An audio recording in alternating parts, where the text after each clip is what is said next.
අයුබෝවන් කියලා පිළිගන්න ඔගොල්ලෝ හැමෝම ඊලනින්ටටල්කේ මගින් පවත්වන තවත් ෆෙබිනා සීරිස් එක තවත් එක් වෙබිනා එකක්මත් නෙමෙයි මේක ඇත්තරම අපගේ පාටමාලාවක් වන ඩේට සයින්ස් පාටමාලාවේ ඩේට සයින් සිංහලින් කියන පාටමාලාව එක දිගුවක් විදිහට තමයි අද අපි මේ වෙබිනා එක පවත්වන්න තීරණය කරේ.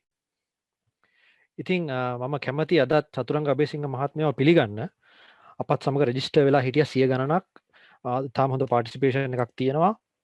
ඉතින් කලින් වෙබින එක වගේම බොහොම තරවත් වෙබින එකක් තමයි අපි මේ ගේන්න උත්සාහ කරන්නේ. මේ වෙබින එක සම්බන්ධනොත් විශේෂ දැනුම්දීමක් තියෙනවා. ඒක මම වෙබින එක යද්දී පැය භාගයක් විතර අපි කරගෙන යද්දී මේ විශේෂ දැනුම්දීම ලබා දෙන්නම් සම්බන්ධ වෙලා ඉන්න අයට. චතුරංග මහත්මයා එහෙනම් ඔබතුමාට බාරයි වැඩේ කරගෙන යන්න තියෙන්නේ. Thank you Sanjay. සුබ සන්ධ්‍යාවක් කියන්නම් රාත්‍රියක් කියලා කියන්න වෙන්නේ. අද අපි කතා කරන්න යන්නේ දත්ත විද්‍යාවේ තියෙන නැත්නම් data analytics data science වල තියෙන application පැත්ත. ඒ කියන්නේ අපි කොහොමද ආයතන industries වල මේක පාවිච්චි කරන්නේ කියලා. අපි මීට කලින් වෙබිනා එකේදී කතා කරා දත්ත විද්‍යාව කියන්නේ මොකක්ද? ඒකේ නිර්වචන මොනවද? ඒකේ තියෙන අණු කොටස් මොනවද කියලා. අදත් යම්කිසි අවබෝධයක් මම ඒ ගැන දෙනවා. මොකද අද අලුතෙන් සම්බන්ධ වෙච්ච අය ගොඩක් ඇති. ගිය පාර වෙබිනා එකේ හිටපු නැති. ඒකින්ද ඒ ආරම්භයත් එක්ක අපි මාතෘකාවට පිවිසෙන්න තමයි බලාපොරොත්තුව. මම ගැන පුංචි හැඳින්වීමක් කරන්නම්. මම දත්ත විද්‍යාව මම ශේෂ්ත්‍රයක් විදිහට පටන් අරගෙන දැන් අවුරුදු 5ක් විතර වෙනවා. මම දැනට මේ සායතනයේ ලීඩ් ඩේටා ඉවැන්ජලිස්ට් විදිහට දත්ත විද්‍යා කණ්ඩායමට නායකත්වය දෙනවා. එතකොට මේ අත්දැකීම් මට සියල්ලම මම ගත්තේ අන්තර්ජාලය හරහා සහ ආයතනයේ ප්‍රැක්ටිස් එක තුලින්, ඒ කියන්නේ ප්‍රායෝගික භාවිතය තුලින්.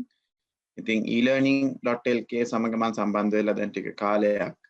ඉතින් විශේෂ අවශ්‍යතාවයක් තිබ්බා මේ සබ්ජෙක්ට් එක කොහොමද ලංකාවේ බහුතරයක් දෙනාට ගෙනියන්නේ කියලා.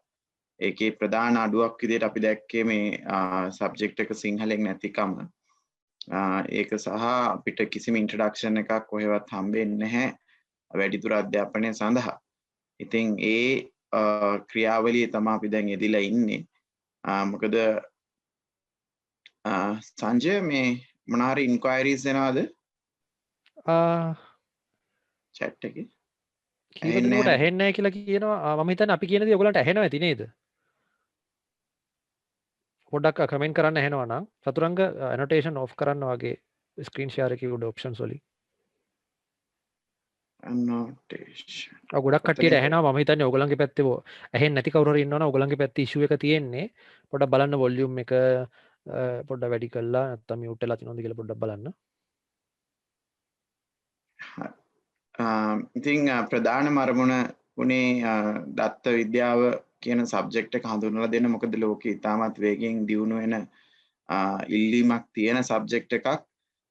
ඒ වගේම තමයි නැතුවම බැරි විෂයක් බවට පත් වෙගෙන යනවා සියලුම ක්ෂේත්‍රවල. ඒ කියන්නේ ඕනම වෘත්තිකයෙක්ට දත්ත විද්‍යාව පිළිබඳ අවබෝධයක් දැන් අත්‍යවශ්‍ය තත්ත්වයක් ඇවිල්ලා තියෙනවා. මොකද අපි ඩිජිටල් කරණය තුළ ඇත්තටම දත්ත ඉතාමත් විශාල වශයෙන් නිර්මාණය වෙනවා. ඒ දත්තවල තමයි අපේ අත්දැකීම් තියෙන්නේ. ඒ දත්තවල තමයි අපේ දැනුම තියෙන්නේ. ඒ දැනුම උකහා ගන්න අවශ්‍ය කරන තාක්ෂණික දැනුම තියෙන පුද්ගලයන් බහුතරයක් දැන් අවශ්‍ය වෙමින් පවතින ආයතන තුල. ශ්‍රී ලංකාවෙත් දැන් බහුතරයක් ප්‍රධාන පෙළේ ආයතන තමන් විවිධ වෙනම කණ්ඩායම් නිර්මාණය කරගෙන තියෙනවා. අපේ මගේ ආයතනය ගත්තොත් අපිට දැන් කෝ ටීම් එකේම නැත්නම් මූලික කණ්ඩායමේ 14 දෙනෙකුත් ලබන අවුරුද්දේ දත්ත data analytics කරන තව 70ක් විතර පිරිස සහභාගී වෙනවා මේ දත්ත පාවිච්චි කරලා ප්‍රශ්න විසඳන්න. ඒක තමයි දැනගන්න තියෙන දේ. අපි කියනවා informed decision making කියලා. ඒ කියන්නේ අපි gut එකෙන් ගන්න decisions වෙනුවට අපි දත්ත පාවිච්චි කරලා කොහොමද ෆැක්චුවලි ඩිසිෂන්ස් ගන්නෙ කියලා. ඉතින් අවිද්‍යාවෙන් විද්‍යාවට තමයි යන්න හදන්නේ. ඉතින් මේ සබ්ජෙක්ට් එකේ තියෙන අණු කොටස් පිළිබඳව මම පුංචි අවබෝධයක් දීලා අද අපි කතා කරන සබ්ජෙක්ට් එකට යන්න. ඇත්තටම මම අපි පොඩ්ඩක් මතක් කරමු මේක ඇත්තටම මේ වෙබිනාර් සීරීස් එකක වෙබිනාර් එකක්. ඒතර අද දවසේ අලුතෙන්ම සම්බන්ධ වෙන අයට අපිට මුල ඉඳන් හැමදේම කවර් කරන්න අමාරුයි. නමුත් අපි කෙටියෙන් ඒවා කතා කරලා අද දවසේ මාතෘකාවට යමු නේද? ඔව්. ඔයගොල්ලන්ට තියෙන ගැටලු chat එකේ දාන්න. මම යම් අවස්ථාවලදී පෝස්ට් එකක් අරගෙන ඒවා බලන්න. අවසානයේදී අපි ප්‍රශ්න තිබෙනවා නම් ඍජුවම ඉදිරිපත් කරන්න හැකියාවක් තියෙනවා. ඇත්තටම මේ සබ්ජෙක්ට් එක දත්ත විද්‍යාව කියන එක data science කියන එක. එතකොට ඒකේ අණු කොටස් දෙක ගත්තොත් data කියන්නේ දත්ත, science කියන්නේ විද්‍යාව.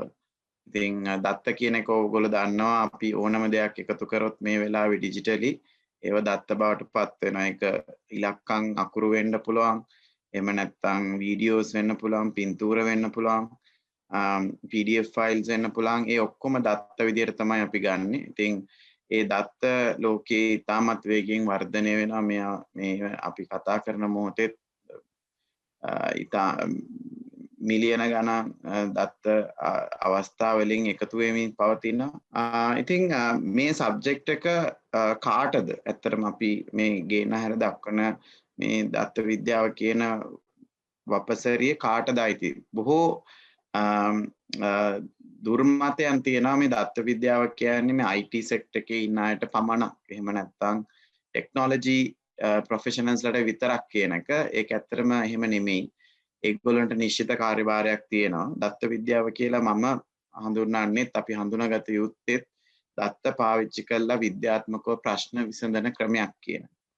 එතකොට දත්ත විද්‍යාව වෘත්තිකයන්ට වැදගත් වෙනවා. ඕනම වෘත්තියක ඔබ නියවිලා ඉන්නවා නම් ඒ හැම වෘත්තියෙම ඔබට ගැටලු තියෙනවා. ඒ ගැටලු විසඳ ගන්න ඒ වගේම ඕගොල්ලෝ ගාව දත්ත තියෙනවා. ඔබ දන්නවා මේ දත්ත පිළිවෙලකට නැහැ කියලා. ඔබ දන්නවා මේ දත්ත ඔයගොල්ලෝ හරියාකාරව සකස් කරගෙන නැහැ, අවශ්‍ය වෙලාවට නැහැ, දත්ත සම්බන්ධ වෙලා නැහැ. පසුගිය දත්ත සහ අද දත්තත් එක්ක එකට සංසන්දනය කරලා බලන්න විදිහක් නැහැ. ඒතර වෘත්තිකයන් විදියට ඔයගොල්ලෝ ඉතාමත් අපහසුතාවයටපත් වෙනවා ගැටලුවක් විසඳන්න ගියාම. අපි දන්නවා ආයතනයක ගැටලුවක් විසඳන්න ගියාම අපි විවිධාකාර ක්‍රම පාවිච්චි කරනවා. problem solving methods, 8-step problem solving methods, එහෙම නැත්නම් lean නැත්නම් Six Sigma පාවිච්චි කරන්න ගියාම ඒ අවශ්‍ය කරන දත්ත නැහැ අපිට root cause එක හොයාගන්න. ඉතින් ඒකින්ද වෘත්තිකයන්ට ඉතාමත් වැදගත් වෙනවා මේ පිළිබඳ අවබෝධයක් ගන්න එක. මොකද හැම වෘත්තියම ඉස්සරහට information driven වෘත්තීන් බවට පත් වෙනවා. එදිනෙදා repetitively කරන දේවල් අඩු වෙලා මේ දත්ත පාවිච්චි කරලා ඉතාමත් ස්මාර්ට් තීරණ ගන්න පුළුවන් වෙනවා. එතකොට දත්ත විද්‍යාව සඳහා වැඩ කරන වෘත්තිකයන්ට වගේම ඕනෑම වෘත්තියක් ඒ කියන්නේ ව්‍යවසායකයෙක්ගේ ඉඳලා මානව සම්පත් කළමනාකරණය, මාර්කටිං, ෆයිනෑන්ස් මේ හැමෝටම මේ සබ්ජෙක්ට් එක පිළිබඳ පුළුල් අවබෝධයක් තියෙන එක වටිනවා අද දවසේ. එතකොට දත්ත විද්‍යා වෘත්තිකයන් කියලා මම අදහස් කරන්නේ data analystලා, data engineersලා. data engineersලා කියන්නේ ඒගොල්ලෝ තමයි දත්ත සකස් කරන්නේ, දත්ත ස්ටෝර් කරලා තියාගන්නේ, දත්ත ට්‍රාන්ස්ෆෝම් කරන්නේ engineersලා. data scientistලා කියලා ඉන්නවා. data scientist කියන job එක තමයි ලෝකයේ අද ඉතාමත් ඉහළ ඉල්ලුමක් තියෙන වෘත්තිය. එතකොට ඒ වගේම data evangelistලා මං වගේ අය ඉන්නවා. ඒ කියන්නේ domain experts ලයි දත්ත විද්‍යාඥයයි අතර ඉඳගෙන මේ ප්‍රශ්න විසඳන්න, මේ ප්‍රශ්නවල තියෙන විද්‍යාත්මක බව අනික් අයට පැහැදිලි කරන්න තමන්ගේ වෘත්තිය යෙදෙන අය.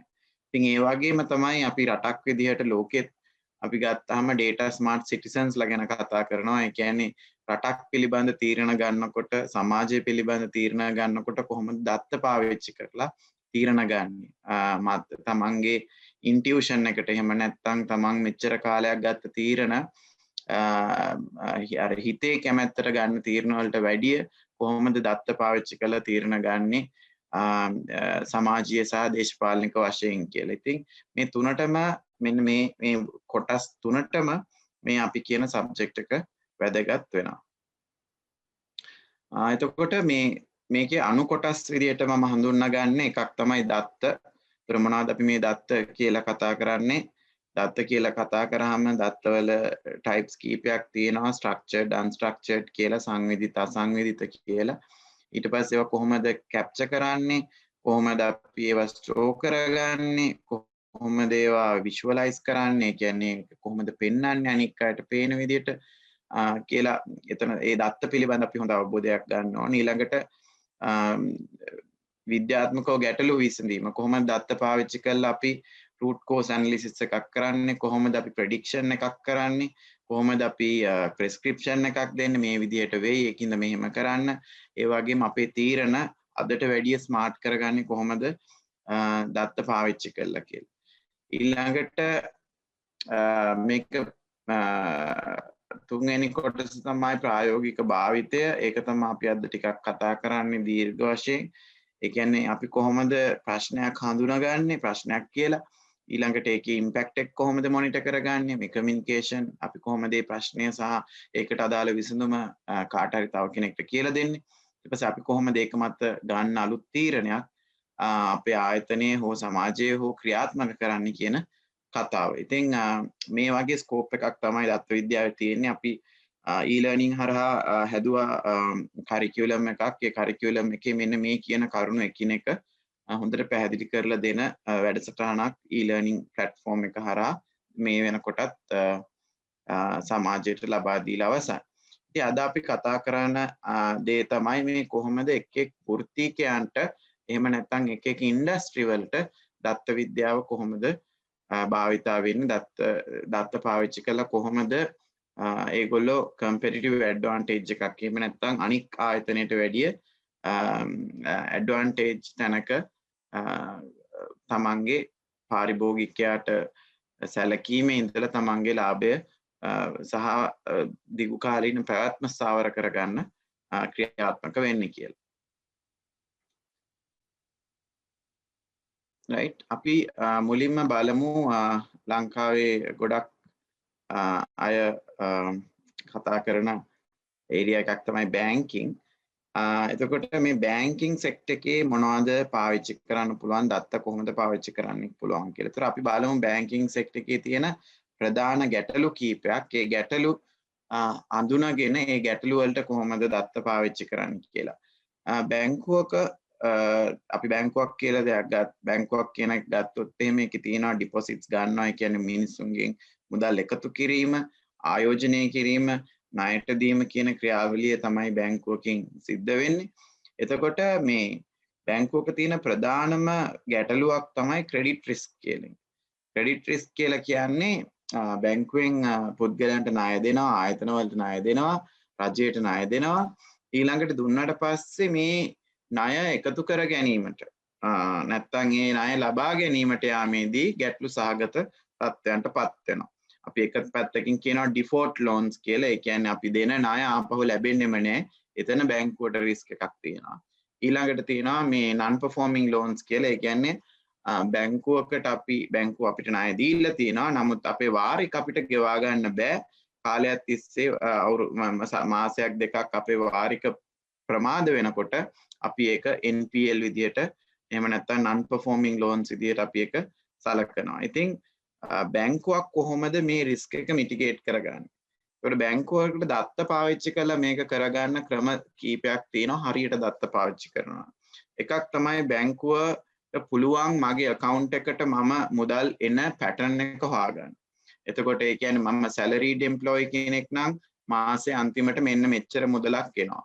මුදලක් ඇවිල්ලා ඊළඟ දවසේ මම මෙච්චර මුදලක් එළියට ගන්නවා. එතකොට ටික කාලයක් මාව අධ්‍යයනය කරනවා නම් බැංකුවට තේරුම් ගන්න පුළුවන් මගේ ජීවන රටාව සහ මගේ ඉතුරුම් ප්‍රමාණය. ඊළඟට එක පැත්තකින් ගත්තොත් එහෙම බැංකුවට පුළුවන් අපි හිතමු ව්‍යාපාරයක් නම් ව්‍යවසායකයෙක් නම් එයාගේ ව්‍යවසායකයාගේ මුදල් තැන්පත් වෙන පැටර්න් එක බලන්න. එයාගේ ව්‍යාපාරේ වර්ධනය වෙන ව්‍යාපාරයක්ද ස්ටැග්නේටඩ් ව්‍යාපාරයක්ද බංකොලොත් ව්‍යාපාරයක්ද කියලා දත්ත වලින් අපිට නිර්ණය කරගන්න පුළුවන්. ඉතින් එතකොට අපි කාට හරි ණයක් දෙන්න හිතනවා නම් හෝ ණයක් දීලා නම් අපිට අන්න ඒ කියන පැටර්න්ස් එහෙම නැත්නම් බිහේවියර්ස් අපිට ඇනලයිස් කරන්න පුළුවන්. ඉතාමත් විශාල දත්ත පද්ධතියක්. නමුත් අපිට තාක්ෂණික ක්‍රම තියෙනවා ඒව ඇනලයිස් කරන්න.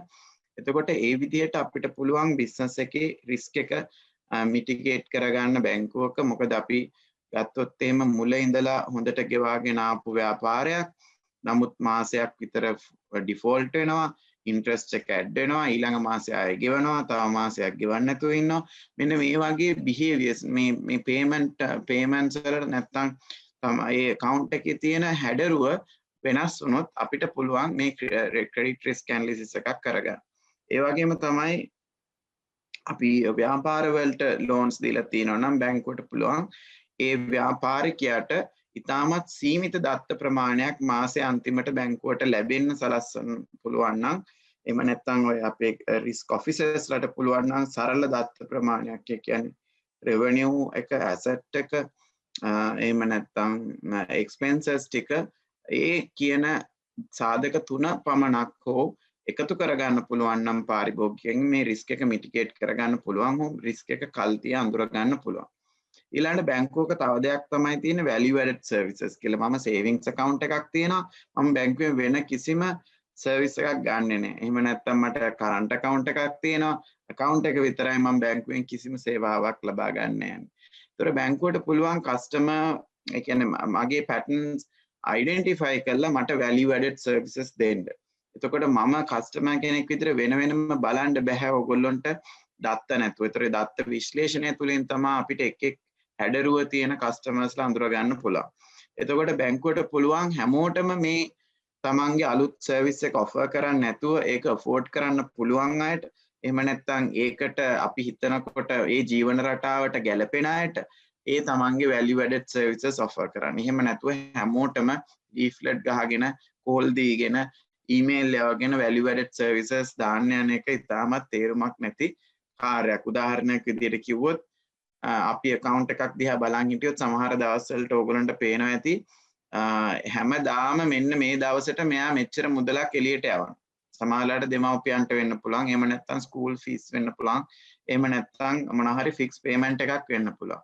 නමුත් පාරිභෝගිකයා දන්නේ මේ value added services එකක් තියෙනවා කියලා මේ අර නිශ්චිත ගෙවීම් කරන්න. ඒ කියන්නේ මේ term payments නැත්නම් monthly payment එකක් automatically යන විදිහට service එකක් ගන්න.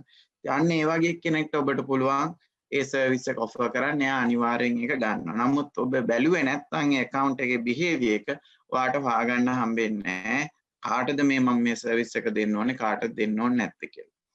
ඊළඟ එක තමයි බැංකුවකට දැන්ට තියෙන බැංකුවේ ඉන්න කස්ටමර්ව තියාගන්න පුළුවන් එකම ක්‍රමය අද කාලේ කම්පිටිෂන් එක වැඩි හින්දා කස්ටමයිසේෂන් කියන්නේ මේ පුද්ගලයාට අනුරූපව තමන්ගේ සේවාවන් ලබා දීම. ඒ කියන්නේ පොදු සේවාවන් හැමෝටම එක විදිහට දෙන්නේ නැතුව පර්සනලයිස් කරලා දෙන්න පුළුවන්. ඒතර පර්සනලයිස් කරලා දෙනකොට අර බැංකුවට තේරුම් ගන්න පුළුවන් වෙන්න ඕනේ ක්ලස්ටර් කරගන්න. ඒ කියන්නේ මෙයා මෙන්න මෙච්චර ආදායමක් තියෙන ක්ලස්ටර් එකක පුද්ගලයෙක්.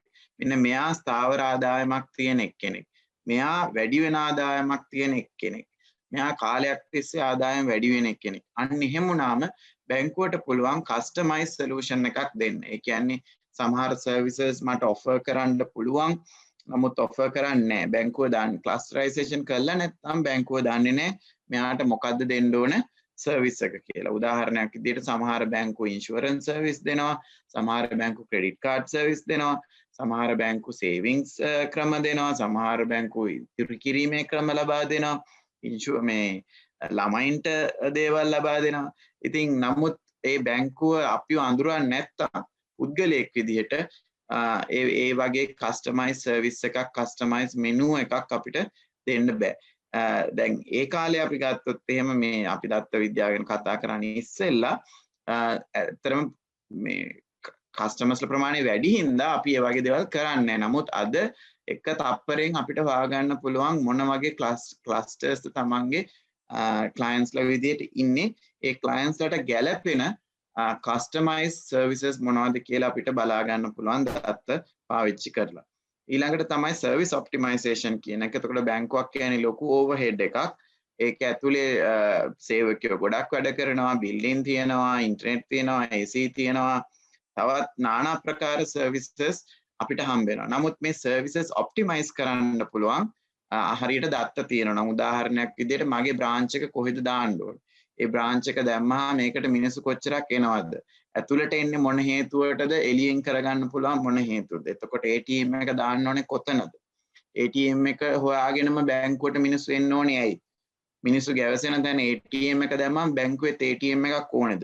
අර ඒ වගේ ඔප්ටිමයිසේෂන් එකක් කරගන්න පුළුවන්. ඒ වගේම තමයි සර්විසස් දෙනකොට බ්‍රාන්ච් එක අනුව කියන්න පුළුවන් මේ සර්විස් එක අපි මේ දවසේ මේ වෙලාවට විතරයි තියෙන්නේ. එහෙම නැත්නම් මෙන්න මේ සර්විස් එක අපි අවුට්සෝස් කරලා තියෙන්නේ.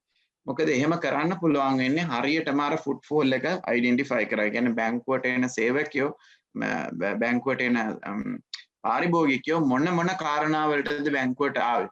කොයි වෙලාවටද බැංකුවට ආවේ? මොන වෙලාවටද වැඩිපුර බැංකුවට එන්නේ? අන්න ඒ දත්ත අධ්‍යයනය කරාම බැංක් මැනේජර් කෙනෙක්ට පුළුවන් තමන්ගේ බ්‍රාන්ච් එක ඔප්ටිමයිස් කරගන්න. ඉතින් මෙන්න මේ වගේ මම මේ ප්‍රධාන කාරණා හතරක් ගත්තේ. ඒ කාරණා හතරට අමතරව ඕනම බැංකුව ඇතුලේ තියෙන ගැටලුවක් විසඳ ගන්න බැංකුව ඇතුලේම තියෙන දත්ත භාවිතා කරන්න පුළුවන්. ඒ වගේම යම්කිසි පොදු කාරණාවලට අලුතෙන් දත්ත එක්ස්ප්‍රෙස් කරගන්නත් පුළුවන්. ඔයගොල්ලෝ දැකලා තියෙනවා සැටිස්ෆැක්ෂන් සර්වේ එහෙම තියෙනවා. නමුත් මම දන්නේ නැහැ ඒවා හරියට ඉෆෙක්ටිව්ලි පාවිච්චි වෙනවද කියලා.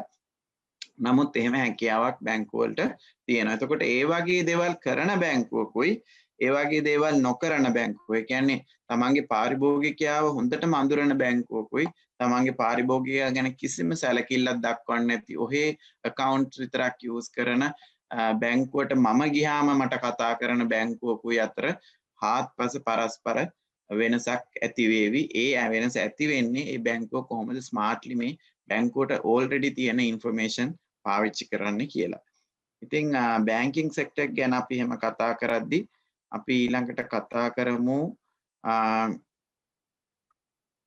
transportation sector ගැන. ඒ කියන්නේ අපි delivery services for transport service එකක් තියෙනවා නම් එහෙම නැත්නම් අපි මොනවා හරි භාණ්ඩ හුවමාරු පිළිබඳ ව්‍යාපාරයක ශේෂ්ත්‍රයක ඉන්නවා නම් කොහොමද අපි දත්ත පාවිච්චි කරන්න කියලා. පළවෙනි එකම අපි පාවිච්චි කරන්නේ අපිට තියෙන සේවා ඉල්ලුමට සාපේක්ෂව අපි ඇලොකේෂන් එකක් කරගන්න පුළුවන් දත්ත වලින්. හරියට ෆෝකාස්ට් එකක් කරගත්තොත් අපි ඒ කියන්නේ අපිට ලබන මාසේ එන්නේ දුර ඩිලිවරි කොච්චරද, ළඟ ඩිලිවරි කොච්චරද, ළඟ හයර්ස් කොච්චරද, දුර හයර්ස් කොච්චරද, කොච්චර කන්ටෙන්ට් එකක් එනවද, එහෙම නැත්නම් කොච්චර භාණ්ඩ ප්‍රමාණයක් අපිට ධාරිතා වෙනවද, ඒවා අනුව ඒගොල්ලන්ට පුළුවන් තමන්ගේ ෆ්ලීට් එක හදාගන්න, තමන්ගේ මෑන් පවර් ප්ලෑන් එක හදාගන්න. කියන්නේ බඩු භාණ්ඩ මේවා කරන්න කී දෙනෙක් ඕනද, ඩ්‍රයිවර්ස්ලා කී දෙනෙක් ඕනද, ෆ්ලීට් එක කීයක් තියෙන්න ඕනද, දැන් මේ මාසේ ඩිමාන්ඩ් එක ඕවර් ඩිමාන්ඩ් එකක්ද, අන්ඩර් ඩිමාන්ඩ් එකක්ද, හයි ඩිමාන්ඩ් එකක් තියෙනවා නම් අපි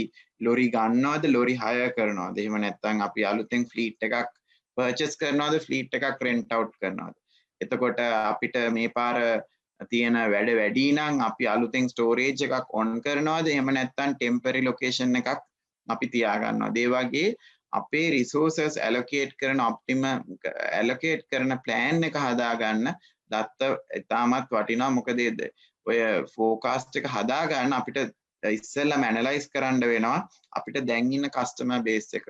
කස්ටමර් බේස් එකෙන් අපි වෙන් කරලා ගන්න ඕනේ රෙගියුලර් කස්ටමර්ස්ලා කවුද, ඇඩ් හොක් කස්ටමර්ස්ලා කවුද කියලා. ඒකට රෙගියුලර් කස්ටමර් කෙනෙක් ආයෙත් අපි බෙදා ගන්නවා ග්‍රෝ වෙන රෙගියුලර් කස්ටමර් කෙනෙක්ද, ස්ටැටික් රෙගියුලර් කස්ටමර් කෙනෙක්ද, එහෙම නැත්නම් ඩිමිනිෂිං රෙගියුලර් කස්ටමර් කෙනෙක්ද කියලා. ඊළඟට අපි බලනවා ඇඩ් හොක් ඒවා ගත්තාම ඒ ඇඩ් හොක් සේල්ස් අපිට එහෙම නැත්නම් රික්වයර්මන්ට් එන්නේ මොන පළාතෙන්ද එන්නේ, මොන වගේ ඒවා දෙන්නේ, කොච්චර ක්වොන්ටිටි එක බාණ්ඩ දෙනවද, පොඩි බඩුද අඩු මේ නැත්නම් ලොකු කන්ටේනර්ස්ද අපිට එන්නේ, එහෙම නැත්නම් අපි ට්‍රාන්ස්පෝර්ට් එකකට නම් දුර ඒවද අපිට වැඩිපුර ඇඩ් හොක් ලියන්නේ, ළඟ ඒවද ඇඩ් හොක් ලියන්නේ, වැඩිපුර අපිට ඕන වෙන්නේ 3 wheel ද බයිසිකල් ද. මේ ඔක්කොම අපිට ඇලොකේෂන් ප්ලෑන් එකක් හදා ගන්න පුළුවන් දත්ත පාවිච්චි කරලා, ගිය මාස කීපේ දත්ත ටික පාවිච්චි කරලා. ඊළඟට lead time analytics කියලා අපි අදහස් කරන්නේ මේ වගේ සේවාවක ස්පීඩ් එක හරි වැදගත්, වෙලාවට නිශ්චිත වෙලාවට භාණ්ඩ ඩිලිවර් කර ගැනීමට Tamanට තියෙන හැකියාව. නමුත් අපි දන්න දේ තමයි ප්‍රායෝගිකව ඒවා ෆේල් වෙනවා. අපි අද දෙනවා කොහොම අද 6ට 7ට 8ට ගිහිලා දීලා වැඩක් නැහැ. එහෙම නැත්නම් අද දෙනවා කියප එක හෙට දීලා වැඩක් නැහැ. ඉතින් මේකෙදි පුළුවන් supply chain analytics on කරන්න. දැන් අපිට තියෙනවා remote sensoring. එතකොට අපිට delivery speed එක මැනගන්න පුළුවන්. ඊළඟට එක් තැනකින් තව තැනකට යන දුර අනුව වෙලාව, අපි යන වෙලාව අනුව යන වෙලාව, ඒ කියන්නේ උදේවරු යනවා නම් කොච්චර වෙලාවක් යනවද, ගිහිල්ලා ආපහු එන්න කොච්චර වෙලාවක් යනවද, බයිසිකල් එකකට දවසකට කී පාරක් යන්න පුළුවන්ද, ලොරියක් යනවා නම් මේ වගේ පාරක ගියොත් ට්‍රැෆික් එක කොච්චරද. ඒතර මෙන්න මේ වගේ දත්ත මහා පරිමාණ ප්‍රමාණයක් මේ ලීඩ් ටයිම් එක ඇතුලේ තියෙනවා. එතකොට ලොරියක් බඩු පික් කරපු වෙලාව තියෙනවා, ඩිලිවර් කරපු වෙලාව තියෙනවා, පාරේ ගියපු Google map එක තියෙනවා, සෙන්ස් එකක් හයි කරලා තියෙනවා නම් රූට් එක තියෙනවා, තෙල් ගහන්න යන වෙලාව තියෙනවා. මේ ඔක්කොම ටික අපි ඔප්ටිමයිස් කරාම අපිට හරියටම පුළුවන් ඒ තියෙන ගැටලු වලට විසඳුම් හොයාගෙන තමන්ගේ පාරිභෝගිකයට වෙලාවට භාණ්ඩ ගෙනින් දෙනවා. ජියෝ ඇනලිටික්ස් කියන එක දැන් ඉතාමත් ප්‍රසිද්ධයි. ඒ කියන්නේ අපිට පුළුවන් පුංචි සෙන්සර් එකක් තමන්ගේ ඩිලිවරි ඕ හයරින් වෙහිකල් වලට සම්බන්ධ කරාම ඒ ස්පීඩ් එක මොනිටර් කරගන්න පුළුවන් අපිට, සහ ලොකේෂන් එක මොනිටර් කරගන්න පුළුවන්. ඊළඟට මේ වගේ ව්‍යාපාරවල තියෙන ඊළඟ ලොකුම ප්‍රශ්නය තමයි ස්ටෝරේජ් රිස්ක් එක. ඒතකොට ස්ටෝරේජ් රිස්ක් එක කියන්නේ දැන් ඩිලිවරි හරි අපි ට්‍රාන්ස්පෝර්ටේෂන් හරි කරනකොට ඔක්කොම වාහනවල නෙමෙයි තියෙන්නේ. යම්කිසි තැනක යම්කිසි ස්ථානවල අපිට ඉන්වෙන්ටරි එකක් විදිහට ස්ටෝර් කරගන්න වෙනවා. එතකොට ඒ ස්ටෝරේජ් එකේ කැපැසිටි එක මදි වුණොත්, වැඩි වුණොත්, අතන විශේෂයෙන්ම මදි වුණොත් අපි රිස්ක් එක, ඒ කියන්නේ අනුන්ගේ බඩු ඉඩ මදි දාගන්න, සේෆ්ලි දාගන්න විදිහක් නැහැ. එතකොට රිස්ක් එකක්. ඊළඟට තමයි භාණ්ඩ අපි තියලා තියෙන විදිහ අනුව වේස්ට් වෙන්න පුළුවන්. අපි කාගේ හරි පෙරිෂබල් ද්‍රව්‍යයක් තියෙනවා නම්, ඒ කියන්නේ සීත කාමරවල තියන්න ඕන නම්, එහෙම නැත්නම් ඒක උස්ස තැනකින් තියන්න ඕන නම්, හියුමිඩිටි එක අනුව තියන්න ඕන නම්, එහෙම නැත්නම් හීට් එකෙන් අවොයිඩ් කරලා තියන්න ඕන නම්, ඒ ඔක්කොම අපිට දැන් ඇනලයිස් කරන්න හැකියාවක් තියෙනවා සෙන්සර්ස් වලින්. විශේෂයෙන්ම මේ වගේ කාලවල, කොවිඩ් කාලවල හීට් සෙන්සර්ස් අවශ්‍ය වෙන ස්ටෝරේජ් ගොඩක් තියෙනවා. මොකද අපිට යන්න බැරි වෙනවා සමහර වෙලාවට ලොක්ඩවුන් හින්දා. එතකොට ඒ තියෙන කාමරවල ටෙම්පරේචර් එක අපිට මොනිටර් කරගන්න පුළුවන්. අපි කෝල්ඩ් ස්ටෝර් එකක් තියෙනවා නම් ඒකේ ටෙම්පරේචර් එක මොනිටර් කරගන්න පුළුවන් රිමෝට්ලි ගෙදර ඉඳලා. ඉතින් මේ වගේ ඊළඟට සිකියුරිටි. ඒතර අපි ගත්තොත් එහෙම මම ගොඩක් එක්සැම්පල් වලට කියනවා මේ සර්වේලන්ස් කැමරා තිබිලා වැඩක් නැහැ. ඒ කියන්නේ surveillance camera කියලා අපි දැන් ඔය security camera කියන්නේ ආ security camera නෙමෙයි. ඒවා surveillance camera. ඒකෙන් security එකක් හම්බෙන්නේ. security එකක් හම්බෙන්න නම් ඒ surveillance camera පිටිපස්සේ analytics දුවන්න ඕන. එහෙම නැත්නම් මිනිස්සෙක් ඉඳන් බලන් ඉන්න ඕන. දැන් අපි හොඳම උදාහරණය තමයි East attack එක. අදටත් හොයාගන්න බෑනේ කවුද තිබ්බේ කියලා. නමුත් East attack එක වීඩියෝ එක අපි බලනවා. බැලුවයි කියලා වැඩක් නැහැ. රෙකෝඩ් කරන්න මේ සිකියුරිටි කැමරාස් නෙමෙයි, ඒවා සර්වේලන්ස් කැමරා. ඒතොර ඒකට තිබ්බා ඇනලිටික්ස් ඇල්ගොරිතම්ස් රන් වෙනවා නම් සිකියුරිටි කැමරාස් ඇතුලේ ඇනෝමලි එකක් ඩිටෙක්ට් කරගන්න පුළුවන්. අර වගේ මිනිස්සෙක් බෑග් එකක් දාගෙන එන එක ඩිටෙක්ට් කරගන්න පුළුවන් හැකියාවක් බෑක් එන්ඩ් ඇනලිටික්ස් වල තියෙන්න ඕන. එහෙම වුණොත් විතරයි අපිට සිකියුරිටි එකක් හදා ගන්න පුළුවන්. ඒ සිකියුරිටි එක ට්‍රිගර් වෙනකොට කාව හරි ඇලර්ට් වෙනවා, එයාත් බලනවා, බලලා පොලිසිය ඇලර්ට් වෙනවා, එතනින් ඇක්ටිවේට් වෙනවා. ඒ විදිහට තමයි සිකියුරිටි ක්‍රියාත්මක වෙන්නේ. නමුත් සර්වේලන්ස් කැමරාවක් දාපු පමණින් ඔයගොල්ලෝගේ ආරක්ෂාව තහවුරු කරගන්න බෑ. ඉතින් රිසෝස් ඔප්ටිමයිසේෂන් කියන්නේ අපිට තියෙන සම්පත් උපරිම පල ගන්න. ඒතර මේ වගේ ව්‍යාපාරයක තියෙන බරපතල ප්‍රශ්නයක් තමයි රිසෝස් අන්ඩියුටිලයිසේෂන්. ඒ කියන්නේ අපි හරියට මේක ප්ලෑන් කරලා ඔප්ටිමයිස් කරේ නැත්නම් ලොරියක් එක පැත්තකට යනවා, එනකොට හිස් බඩු මොකුත් නෑ ලොරියේ, ආපහු බොරුවට එනවා. එහෙම නැත්නම් පුද්ගලයෙක් යනවා භාණ්ඩ බෙදා හරින්න, එයාට එනකොට ගේන්න දෙයක් නෑ. එතකොට ඒ කාලය සහ ශ්‍රමය අපතේ යනවා. ස්ටෝරේජ් එකක ඉන්නවා, උදේට විතරයි වැඩ, දවල්ට වැඩ නෑ, ආයෙ හවසට වැඩ. ඉතින් එතකොට ඕවර්බර්ඩන් වෙනවා, එහෙම නැත්නම් ඕවර් ටයිම් කරන්න වෙනවා. නමුත් අර මැද කාලයක් තියෙනවා අපිට යුටිලයිස් කරගන්න බැරි වෙච්ච. ෆ්ලීට් එක යුටිලයිස් කරගන්න ඕනේ, ස්ටෝරේජ් එක යුටිලයිස් කරගන්න ඕනේ, මෑන් පවර් එක යුටිලයිස් කරගන්න ඕනේ. මේ යුටිලයිසේෂන් පිළිබඳ එකම විදිය මේක හොයාගන්න අපිට අනිවාර්යෙන් දත්ත පාවිච්චි කරන්න වෙනවා. එතකොට අපි පහුගිය දත්ත පාවිච්චි කරන්න වෙනවා අපේ ලොරි වල කැපැසිටි එක කොච්චරක් යුටිලයිස් වුණාද බයිසිකල් 1000ක් තිබ්බා 1000න් කීයක් යුටිලයිස් වුණාද කිලෝමීටර් කීයක් ගියාද මිනිස්සු මෙච්චරක් හිටියා ඒගොල්ලන්ගේ මානව පැය මෙච්චරක් තිබ්බා ඒවෙන් කීයක් ඉෆෙක්ටිව්ලි යූස් වුණාද මේ දත්ත ආවම අපිට ප්‍රශ්න පේන්න පටන් ගන්නවා මේ ප්‍රශ්න පේන්න පටන් ගත්තම තමයි සැබෑ විසඳුම් අපිට හොයාගන්න පුළුවන් ඉතින් ට්‍රාන්ස්පෝර්ටේෂන් ඉන්ඩස්ට්‍රි එක එයාප්ලේන් එකටත් අදාළයි කැරියර් එකටත් අදාළයි ඊළඟට 3 wheel hiring organization එකටත් අදාළයි බාණ්ඩ හෝමාරු කරන organization එකටත් අදාළයි හැබැයි මේ කිසිම දෙයක් අපිට විසඳන්න බෑ intuition එක හිතලා කරලා හරියන්නේ නැහැ ඉතින් මේවට අවශ්‍ය කරන දත්ත පද්ධති හදාගන්න ඕනේ ඒ හදාගත්තට පස්සේ තමන්ගේ තීරණ වෙනදට වැඩිය ස්මාර්ට් වෙනවා සහ ඉෆෙක්ටිව් වෙනවා ඊළඟ සෙක්ෂන් එකට යන්න කලින් මම පොඩි announcement එකක් කරලා ඉන්න අපි ඉන්න කට්ටියට මට පොඩි වෙලාවකට ස්ක්‍රීන් ෂෙයාර් එක අවශ්‍යයි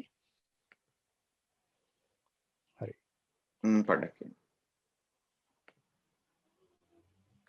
හරි හරි මම හිතනවා ඔයගලන්ට මගේ ස්ක්‍රීන් එක පේනවා ඇති කියලා. ඉතින් මේ චතුරංග අද අපිත් එක්ක එකතුලා මේ කතා කරන්නේ දත්ත විද්‍යාවේ ප්‍රායෝගික භාවිත ගැන. ඉතින් මේ සියලුම දේවල් කැටි කරලා මීටත් වඩා නොලෙජ් එකක් එක්ක ප්‍රැක්ටිකල් එක්සාම්පල් එක්ක අපි ඩිසයින් කරපු කෝස් එකක් තියෙනවා e-learning.lk වෙබ්සයිට් එකේ. එතනදී පාඩම් ඔයගලන්ට පාඩම් 10කට වැඩි ප්‍රමාණයක් හම්බ වෙනවා.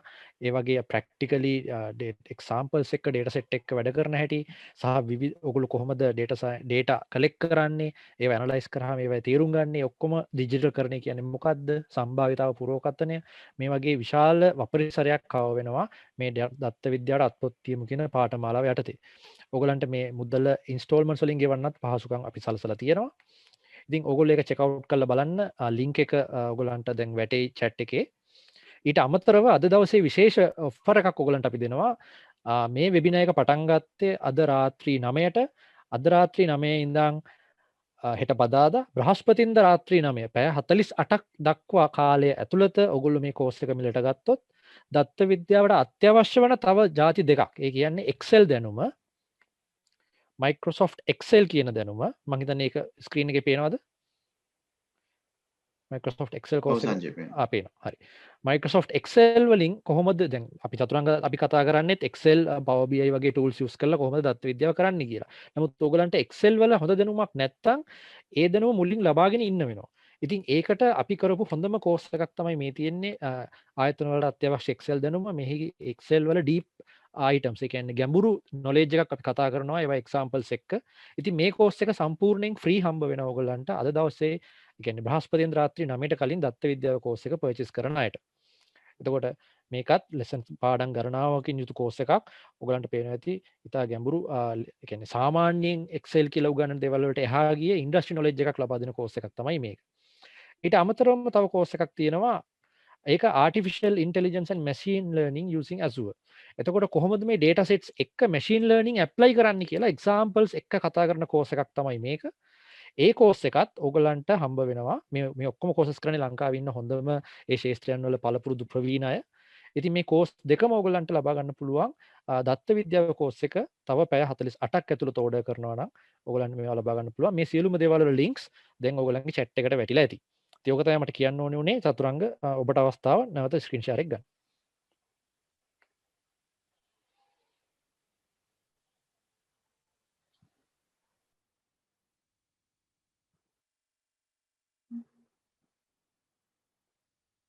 හරි. සංජය ඇහෙනවද මාව? ඔව් පේනවා අපිට ස්ක්‍රීන් අපි දැන් අපි කතා කරන්නේ නිෂ්පාදන ආයතනයක් ගැන. මේ නිෂ්පාදන ආයතන මහා පරිමාණ හෝ සුළු පරිමාණ එහෙම නැත්නම් තනි පුද්ගල නිෂ්පාදන ඒකකයක් වෙන්න පුළුවන්. මේ නිෂ්පාදන ආයතන වල දත්ත විද්‍යාව හෝ ඇනලිටික්ස් වැඩිපුරම පාවිච්චි කරන්නේ කැපැසිටි ප්ලෑනින් කියන තැන ඉඳලා. කැපැසිටි ප්ලෑනින් කියලා කියන්නේ මෙතනදී අපි බලනවා අපිට තියෙන කැපැසිටි එක එහෙම නැත්නම් අපිට කොච්චර බාණ්ඩ නිෂ්පාදනය කරන්න පුළුවන් හැකියාවක් තියනවද? ඒ හැකියාවට සාපේක්ෂව අපිට එන නිෂ්පාදන ඉල්ලුම මොකක්ද? ඒ නිෂ්පාදන ඉල්ලුම සාධක පාදනම් කරගෙන අපි කොහොමද මාසික වශයෙන් හෝ නැත්නම් සතියක වශයෙන් හෝ දින වශයෙන් කොහොමද මේක ප්ලෑන් කරගන්නේ කියලා. ඒතකොට මේ ප්ලෑනින් සම්පූර්ණයෙන්ම දුවන්නේ data මත. නමුත් හරියට අපි දන්න අපි දැකලා තියෙන විදිහට තමයි ප්ලෑන් එක හදන්න විතරයි data පාවිච්චි කරන්නේ. නමුත් capacity එකේ ඒ කියන්නේ resources plan කරන එක, machine plan කරන එක, එහෙම නැත්නම් raw material plan කරන එක මේ 3-4ම එකට වෙන තැනක් අඩුයි. නමුත් දත්ත විද්‍යාවේදී අපි කරන්නේ ඔය හතරම එකතු කරගෙන ඔප්ටිමම් ප්ලෑනින් එකක් හදාගන්න එක. එතකොට අපිට පුළුවන් අර ඒ ප්ලෑන් එක ස්මූත්ලි ගෙනියන්න. එහෙම නැත්නම් කිසිම අඩුපාඩුවක් නැතුව හානියකින් තොරව ප්ලෑන් එක හදාගන්න හැකියාවක් තියෙනවා මේ දත්ත කොටස් 4-5ම එකතු කරගන්න. ඒ කියන්නේ ඩිමාන්ඩ් එක පිළිබඳ දත්ත, යන්ත්‍ර සූත්‍ර පිළිබඳ දත්ත, ඊළඟට සේවකයන්ගේ හැකියාවන් සහ කාලය පිළිබඳ දත්ත, එතකොට අමුද්‍රව්‍ය පිළිබඳ දත්ත, මේ ඔක්කොම හරියට එකට සංකලනය කරගන්න හැකියාවක් තිබ්බොත් අපිට හොඳ කැපැසිටි ප්ලෑන් එකක් හදාගන්න පුළුවන්. ඒ වගේම තමයි නිෂ්පාදන ආයතනයක් ප්‍රධානම අරමුණක් වෙන ඵලදායීතාව සහ පරදායීතාව දිගටම වර්ධනය කරගන්න. ඒතර ඵලදායීතාව වර්ධනය කර ගැනීමේදී දත්ත විද්‍යාව ඉතාමත් වැදගත් වෙනවා. මොකද අපිට පුළුවන් data පාවිච්චි කරලා පරණ නිෂ්පාදන ක්‍රියාවලි බලලා යම්කිසි prediction level එකකට එන්න. එතකොට මේ prediction level එකෙන් අපිට පුළුවන් යම්කිසි හානි වෙන එක නවත්වන්න වැඩ කරන්න. එහෙම නැත්නම් මැෂින් එකක් කැඩෙන්න ඉස්සෙල්ලා අපිට පුළුවන් මේක කැඩෙයි කියලා හිතලා ප්‍රොඇක්ෂන් එකක් ගන්න. එහෙම නැත්නම් අමුද්‍රව්‍ය නොලැබෙයි කියලා ඒකට කල්තියා ප්‍රිවෙන්ටිව් මෙෂර් එකක් ගන්න. පුද්ගලයෙක් වැඩට එන්නේ නැති වෙයි කියලා පුරෝකථනය කළා අපිට ඒ සඳහා යම්කිසි ක්‍රියාමාර්ගයක් ගන්න පුළුවන්. ඉතින් ඒ වගේම තමයි මේ ඵලදායීතාව වැඩි කරගන්න ඉතාමත් අත්‍යවශ්‍ය කාරණයක් තමයි ඒ දෙන්නන් දෙය. ඒ කියන්නේ නිෂ්පාදන ක්‍රියාවලිය සිදු වෙන විටම ඇති වෙන ප්‍රශ්න ඉක්මනට හඳුනා ගන්න ඕනේ. ඒ හඳුනාගෙන එක එස්කලේට් කරන උදාහරණයක් විදිහට අපි හදන යම්කිසි භාණ්ඩයක තනි ව්‍යාපාරයක හරි හදන යම්කිසි භාණ්ඩයක quality defect එකක් තියෙනවා. එහෙම නැත්නම් ගුණාත්මක භාවය පිළිබඳ ගැටලුවක් තියෙනවා. හිතන්නේ ගුණාත්මක භාවය පිළිබඳ ගැටලුව අපිට දැනගන්න හම්බෙන්නේ දවස් අන්තිමට නම් ඒ දවස පුරාවටම හදපු සියලුම භාණ්ඩ වීසි කරන්න වෙනවා.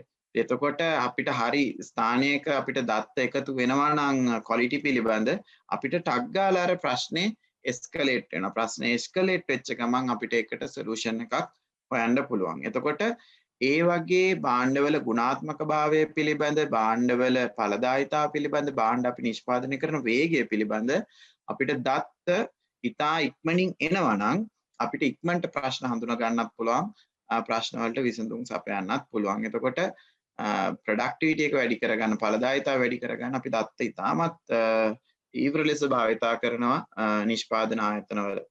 ඊළඟට විශේෂයෙන්ම quality ගත්තොත් ඒ කියන්නේ ගුණාත්මක භාවය පිළිබඳ අපි එතනින් නිෂ්පාදන ආයතනෙන් එහාට ගිහිල්ලා පාරිභෝගිකයා මොනවද කියන්නේ.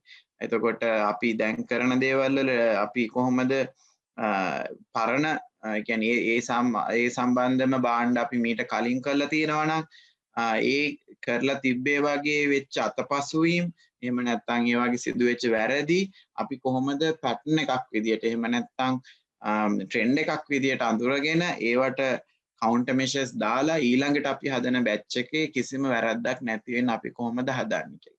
quality predictions හරිම කරන්න පුළුවන් අපිට ඒ අවශ්‍ය කරන දත්ත ටික අපි එකතු කරගත්තොත්. ඒ කියන්නේ quality defect එක මොකක්ද, භාණ්ඩේ හැඩය මොකක්ද, භාණ්ඩේ හදන ක්‍රමය මොකක්ද, භාණ්ඩයට භාවිතා කරන අමුද්‍රව්‍ය මොනවාද, භාණ්ඩේ නිෂ්පාදනය කරපු පුද්ගලයා කවුද, මේ වගේ දත්ත අපි දිගින් දිගටම එකතු කරොත් අපිට හොඳ පුරෝකථනයක් ලබා ගන්න පුළුවන් ඉස්සරහට මොකද්ද වෙන ගුණාත්මක භාවය පිළිබඳ ගැටලුවක් කියලා. ඒ වගේම තමයි පාරිභෝගිකයා පාරිභෝගිකජනය කරාට පස්සේ අපිට ෆීඩ්බැක් දෙනවා. සමහරවිට අපි ෆීඩ්බැක් වලට උත්තරයක් ලියලා නවත්තනවා. නමුත් මේ ෆීඩ්බැක් අපි දිගින් දිගටම එකතු කර ගන්නවා නම් ඔන්ලයින් ප්ලැට්ෆෝම් එකක විකුණනකොට අර කස්ටමර් දාන රිවිව් කමෙන්ට් එක, ඒකෙන් අපිට පුළුවන් අපේ ක්වොලිටි එක පිළිබඳ ගේජ් එකක් ගන්න. අන්න ඒ ෆීඩ්බැක් අපි කොහොමද ආපහු අපි මැනුෆැක්චරින් ප්‍රොසෙස් එකට ගෙනල්ලා ඊට වැඩිය ගිය මාසෙට වැඩිය හොඳ භාණ්ඩයක් නිර්මාණය කරගන්න. ඊළඟ තමයි අපි data පාවිච්චි කරනවා defect identification කියන එකට. ඒ කියන්නේ සමහර දේවල් පියවියෙන් බලලා ඉවර කරන්න බෑ. ඒ තරම් නිෂ්පාදනයේ වැඩි අවස්ථාවලදී අපිට පාවිච්චි කරන්න වෙනවා තාක්ෂණය. ඒකද අපි රූප තාක්ෂණය, එහෙම නැත්නම් අපි ඉමේජ් ප්‍රොසෙසිං පාවිච්චි කරන්න පුළුවන්. වීඩියෝ ඇනලිටික්ස් පාවිච්චි කරන්න පුළුවන්. වේයින් පාවිච්චි කරන්න පුළුවන්. මොනවා හරි සෙන්ස් එකක් පාවිච්චි කරන්න පුළුවන්. මෙටල් ඩිටෙක්ටර් එකක් පාවිච්චි කරන්න පුළුවන්. ඒ වගේ විවිධාකාර තාක්ෂණික ක්‍රම අපි පාවිච්චි කරනවා මේ තියෙන දුර්වලතා අඳුර ගන්න. එතකොට මේ දුර්වලතා අඳුර ගන්න ඒ හැම තාක්ෂණයක්ම ඩිජිටල් තාක්ෂණයක්. එතකොට ඒකෙන් රියල් ටයිම් අපිට දත්ත එනවා. ඉතාමත් අපි රියල් ටයිම් හෝ නියර් රියල් ටයිම් අපිට දත්ත එනවා.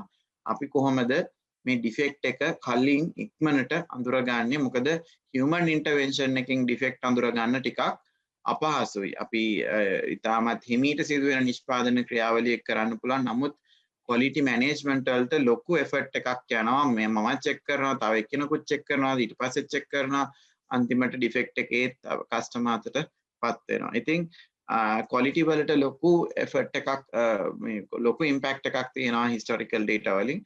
ඊළඟට lead time කියන එක අපි manufacturing organization එකේ ඉතාමත් වැදගත්. මොකද අපි එක පැත්තකින් cost එක manage කරනවා, ගුණාත්මක භාවය manage කරනවා, වගේම customer කෙනෙක් අපෙන් බලාපොරොත්තු වෙන්නේ lead time එක. ඒ කියන්නේ අපි කිව්වොත් අපිට සතියෙන් දෙනවා කියලා ඒගොල්ලෝ සතියෙන් බලාපොරොත්තු වෙනවා. දැන් අද කාලේ customers ලගේ තියෙන ප්‍රධානම දේ තමයි කස්ටමර්ස්ලා තවත් ලීඩ් ටයිම් එක අඩු කරලා ඉල්ලන්නේ. ඒ කියන්නේ ක්ලික් ඔෆ් බටන් ඉල්ලනවා. ඒ කියන්නේ අද ක්ලික් කරාම හෙට ඩෙලිවරි එක එන්න ඕනේ. එහෙම නැත්නම් දවස් දෙකක ඩෙලිවරි එකට කමිට් කරාම දවස් දෙකෙන් ඩිලේ. ඒතර කොහොමද මේ ලීඩ් ටයිම් එක අපි මැනේජ් කරන්නේ? අපි නිෂ්පාදන ආයතනය ලීඩ් ටයිම් එක මැනේජ් කරගන්න හරි අමාරුයි. මොකද අපි විතරක් නෙමෙයි. ඒතර අපි නිෂ්පාදන ක්‍රියාවලිය ඔප්ටිමයිස් කරගන්න ගමන් අපිට සප්ලයි චේන් එකත් බලන්න වෙනවා. ඒ කියන්නේ අපේ රෝ මටීරියල් දෙන කෙනා අපිට වෙලාවට දෙයිද? එයා හදලාද බඩු? එයා බඩු හදලා ඉවරද නැද්ද? අපි දන්නේ නැහැ. කෝල් කරලා බැලුවාම බඩු ඇවිල්ලා නැහැ. අයියා දාවේ නැති කියලා හැම තාම හදනවා. මොකක් හරි ප්‍රශ්නයක් එතන. එයාගේ සප්ලයිගේ ප්‍රශ්නයක්. ඉතින් අපි කොහොමද මේ සප්ලයි චේන් ඇනලිටික්ස් පාවිච්චි කරන්නේ ලීඩ් ටයිම් එක ක්‍රෑෂ් කරගන්න? එහෙම නැත්නම් ලීඩ් ටයිම් එක මැනේජ් කරගන්න. ඒතර අපි පාවිච්චි කරන ප්‍රවාහන ක්‍රම අපි දැන් මෙතන නිෂ්පාදන ක්‍රියාවලිය දවසක් පරක් වෙලා නම් අපිට නෝමල් ක්‍රමයක් පාවිච්චි කරන්න බෑ කුරියර් කරන්න. ඒතර අපි කුරියර් කරන්න එහෙමනම් ඒ වෙලෙම මේ ස්පීඩ් ඩිලිවරි එකක් දාන්න. අපි පිට රටකට යවනවා නම් අපි ජෙනරලි යවන්නේ නෝමලි යවන්නේ ෂිප් එකක. එහෙම නැත්නම් කාගෝ මේ සී කාගෝ. නමුත් දැන් අපි පරක්කු වෙච්ච හින්දා අපිට තීරණයක් ගන්න වෙනවා එයා ෆ්‍රේට් කරන්න. ඒතර එයා ෆ්‍රේට් කරනකොට කොස්ට් එක වැඩි. නමුත් ලීඩ් ටයිම් එක බේරෙනවා. ඒතර මේ වගේ තීරණ ගන්න humanly impossible. ඒ කියන්නේ අපිට සාමාන්‍ය පුද්ගලයෙක් විදියට හිතලා එහෙම හිතා කරන්න බෑ. ඒතර මේවා ඉතාමත් වේගින් සිද්ධ වෙන දේවල්. නමුත් දත්ත තිබ්බොත් අපිට පුළුවන් මේ සප්ලයි චේන් එක ඔප්ටිමයිස් කරගන්න. ඒ වගේම තමයි අපිට පුළුවන් මේ ලීඩ් ටයිම් එක අඩු කරගන්න, ස්ටොක් එක රිඩියුස් කරලා එතකොට අපේ තියෙන ඩවුන් ටයිම් අඩු කරගත්තොත් එහෙම නැත්නම් මටීරියල් හින්දා වෙන අඩුපාඩුවක්, පුද්ගලයෝ නැතිවීම තුළ වෙන අඩුපාඩුවක් ඒවා අවම කරගන්න අපිට පුළුවන් වෙනවා නිෂ්පාදන ආයතනයක ලීඩ් ටයිම් එක. මෙතන මම මේ කිව්වේ කාරණා 4ක්. නමුත් ඇත්තටම මමත් වැඩ කරන්නේ නිෂ්පාදන ආයතනය. අපිට දත්ත පිළිබඳ ගැටලු 70ක් විතර අපි මේ වෙනකොට අධ්‍යයනය කරමින් යනවා. ඒවා විසඳන්නේ කොහොමද කියලා දත්ත පාවිච්චි කරලා. ඒකෙන් ප්‍රධානම ගැටලු වලට ඉතාමත් සාධනීය වෙනස්කම්, ඉතාමත් සාධනීය විසඳුම් දත්ත හරහා ලබා ගැනීමේ හැකියාවක් තියෙනවා කියලා ප්‍රායෝගික අත්දැකීමක් මට තියෙනවා. ඒ කියන්නේ පළවෙනි එක තමයි ප්‍රශ්නේ අඳුන ගන්න. පේන ප්‍රශ්නේ නෙමෙයි ඇත්ත ප්‍රශ්නේ. පේන කවුරුත් අපිට කියන ප්‍රශ්නේ නෙමෙයි ප්‍රශ්නේ. ඒක යටට ගියාම ඊට වැඩි ප්‍රශ්නයක් තියෙනවා. ඒ ප්‍රශ්නේ එළියට ගන්න නම් අනිවාර්යෙන් දත්ත අවශ්‍ය වෙනවා. ඊට පස්සේ ප්‍රශ්නේ හොයාගත්තට පස්සේ ඒක විසඳන්න අවශ්‍ය කරන root causes එහෙම නැත්නම් ඒකට බලපාපු හේතු සාධක ඒකත් කවුරු හරි අපේ අහුවොත් මොකද උනේ කියලා අනිවාර්යෙන් එයා බයස් උත්තරයක් දෙන්නේ. ඒ කියන්නේ අපි human කට්ටිය අපි බයස්. ඒ කියන්නේ අපේ බයසස් වගේක් තියෙනවා. ඉතින් ඒවා හින්දා අපි ඉන්ටර්ප්‍රිට් කරන්නෙම අපේ හිත ඇතුලේ තියෙන කාරණා එක්ක. එතකොට හරි ගැටලු එළියට එන්නේ නැහැ. ඉතින් දත්ත වලින් අපි හොයන්න පටන් ගත්තොත් අපිට ඇත්තම ප්‍රශ්නෙත් පේනවා, ඒකට හේතුත් පේනවා.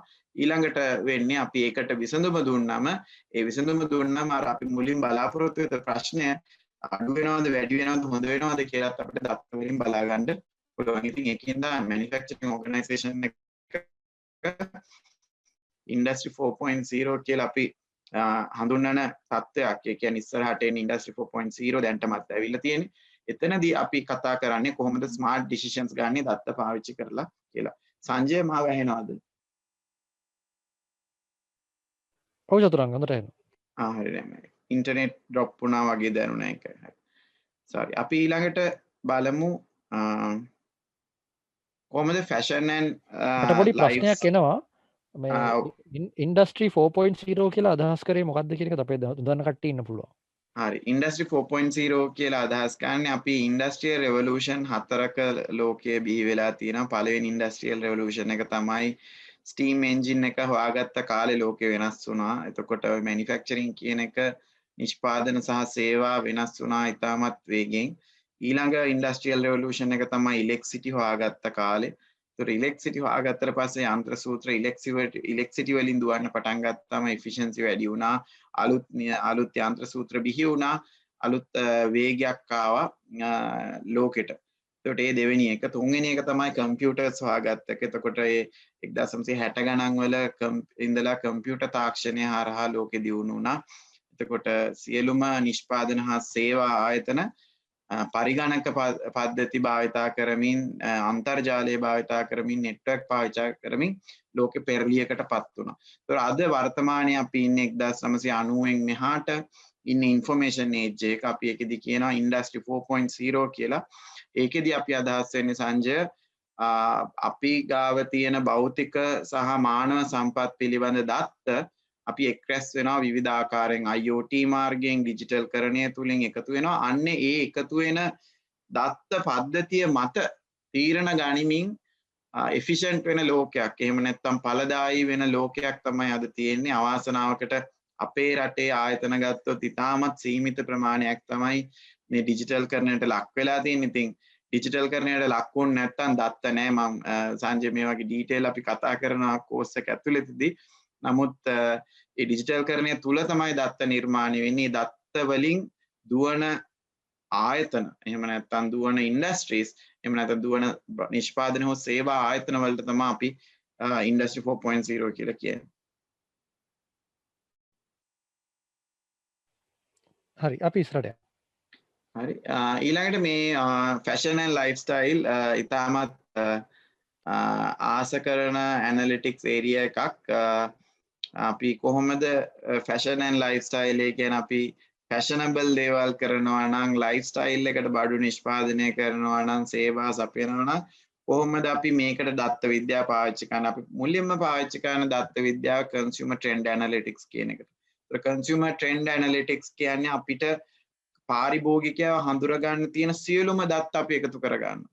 එකක් ඒක සෝෂල් දේ දත්ත වෙන්න පුළුවන්, සමාජය පිළිබඳ දත්ත වෙන්න පුළුවන්, පාරිභෝගිකයාගේ පොයින්ට් ඔෆ් සේල් දත්ත, එහෙම නැත්නම් ඒගොල්ලෝ භාණ්ඩ මිලදී ගන්නකොට ඒගොල්ලෝ ගේ පැටර්න්ස්, එහෙම නැත්නම් ඔන්ලයින් බඩු ගන්නකොට ඒගොල්ලන්ගේ තියෙන පැටර්න්ස්, සෝෂල් මීඩියා වල ඒගොල්ලෝ කියන දේවල් ටැග් කරන ඒවා, හෑෂ්ටැග් කරන ඒවා, කලර්ස් පාවිච්චි කරන ඒවා, මේවා තමයි අපි ට්‍රෙන්ඩ්ස් විදියට ගන්න. එතකොට එක කාලයකට එක එක ට්‍රෙන්ඩ්ස් එනවා, එක එක කලර්ස් එනවා, එක එක බිහේවියර්ස් එනවා. පාරිභෝගිකයන් හිටපු ගමන් කියනවා කොට කලිසම් අඳිනවා කියලා, තව කාලෙක සාරි අඳිනවා, තව කාලෙක හෑන්ඩ් බෑග් වලට ආසාවක් තියෙනවා. මේවා අපි කල්තිය අඳුරගත්තොත් අපිට පුළුවන් අනික් අපේ කම්පිටිෂන් එකට වැඩිය එහා ගිහිල්ලා පාරිභෝගිකයට ගැළපෙනම භාණ්ඩ ඉදිරිපත් කරන්න.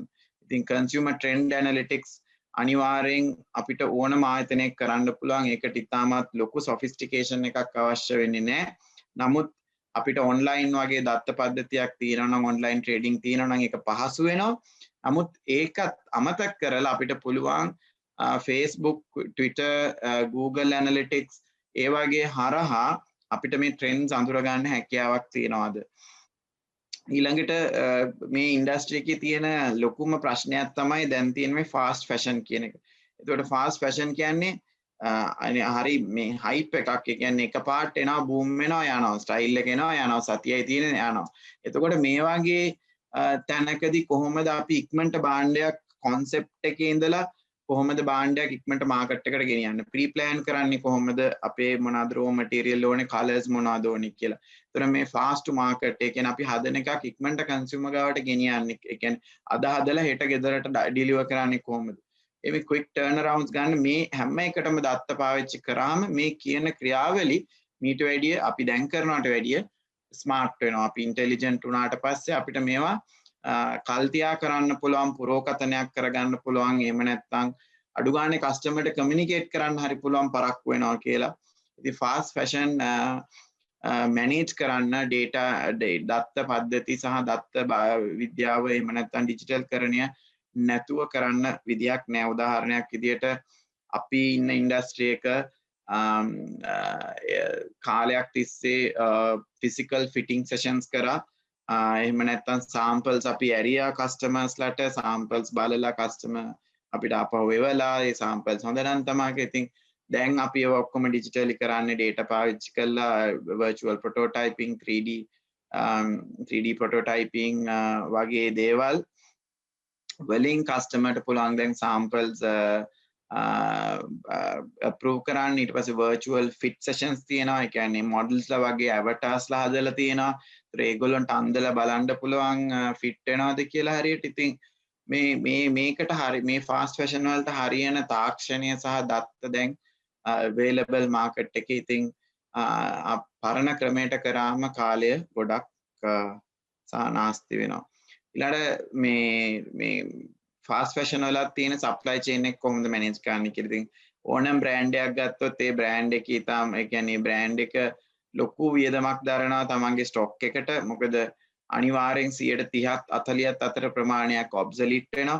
එතකොට හරියට supply chain එක manage කරන companies data පාවිච්චි කරලා කරන්නේ ඒගොල්ලෝ number of clicks වලින්. එහෙම නැත්නම් customers ලා තමන්ගේ website එකට ඇවිල්ලා භාණ්ඩේ බලන ප්‍රමාණයෙන් තමයි estimate කරගන්නේ කීයක් convert වෙයිද කියලා. ඒතර කීයක් convert වෙනවා නම් ඒ ගාන predict කරලා කියනවා මෙච්චරක් හදන්න කියලා. එතකොට ලබන සතියට මෙච්චරක් හදන්න, ඊළඟ සතියට මෙච්චරක් හදන්න, ඊට පස්සේ සතියට අඩුවෙන් හදන්න කියන demand plan එක supply chain එකට දෙන්නේ analytics වලින්. එතකොට Amazon eBay ඊළඟට අපි ගත්තොත් ඕනම retail chain එකකට පුළුවන් තමන්ගේ demand එක කොච්චරක්ද වෙන්නේ කියලා ඉතාමත් හොඳ පුරෝකතනයකට එන්න. එතකොට ඒගොල්ලන්ට පුළුවන් නම් ඒ විදිහට demand එක හරියට forecast කරගන්න supply chain එක මේ manage කරගන්න පුළුවන්. දැන් dynamic demand කියලා අද අපි අදහස් කරන්නේ ඒ කියන්නේ shelf වල තියෙන බඩු අඩු වෙනකොට මේ පැත්තට orders එන විදියක්. ඉතින්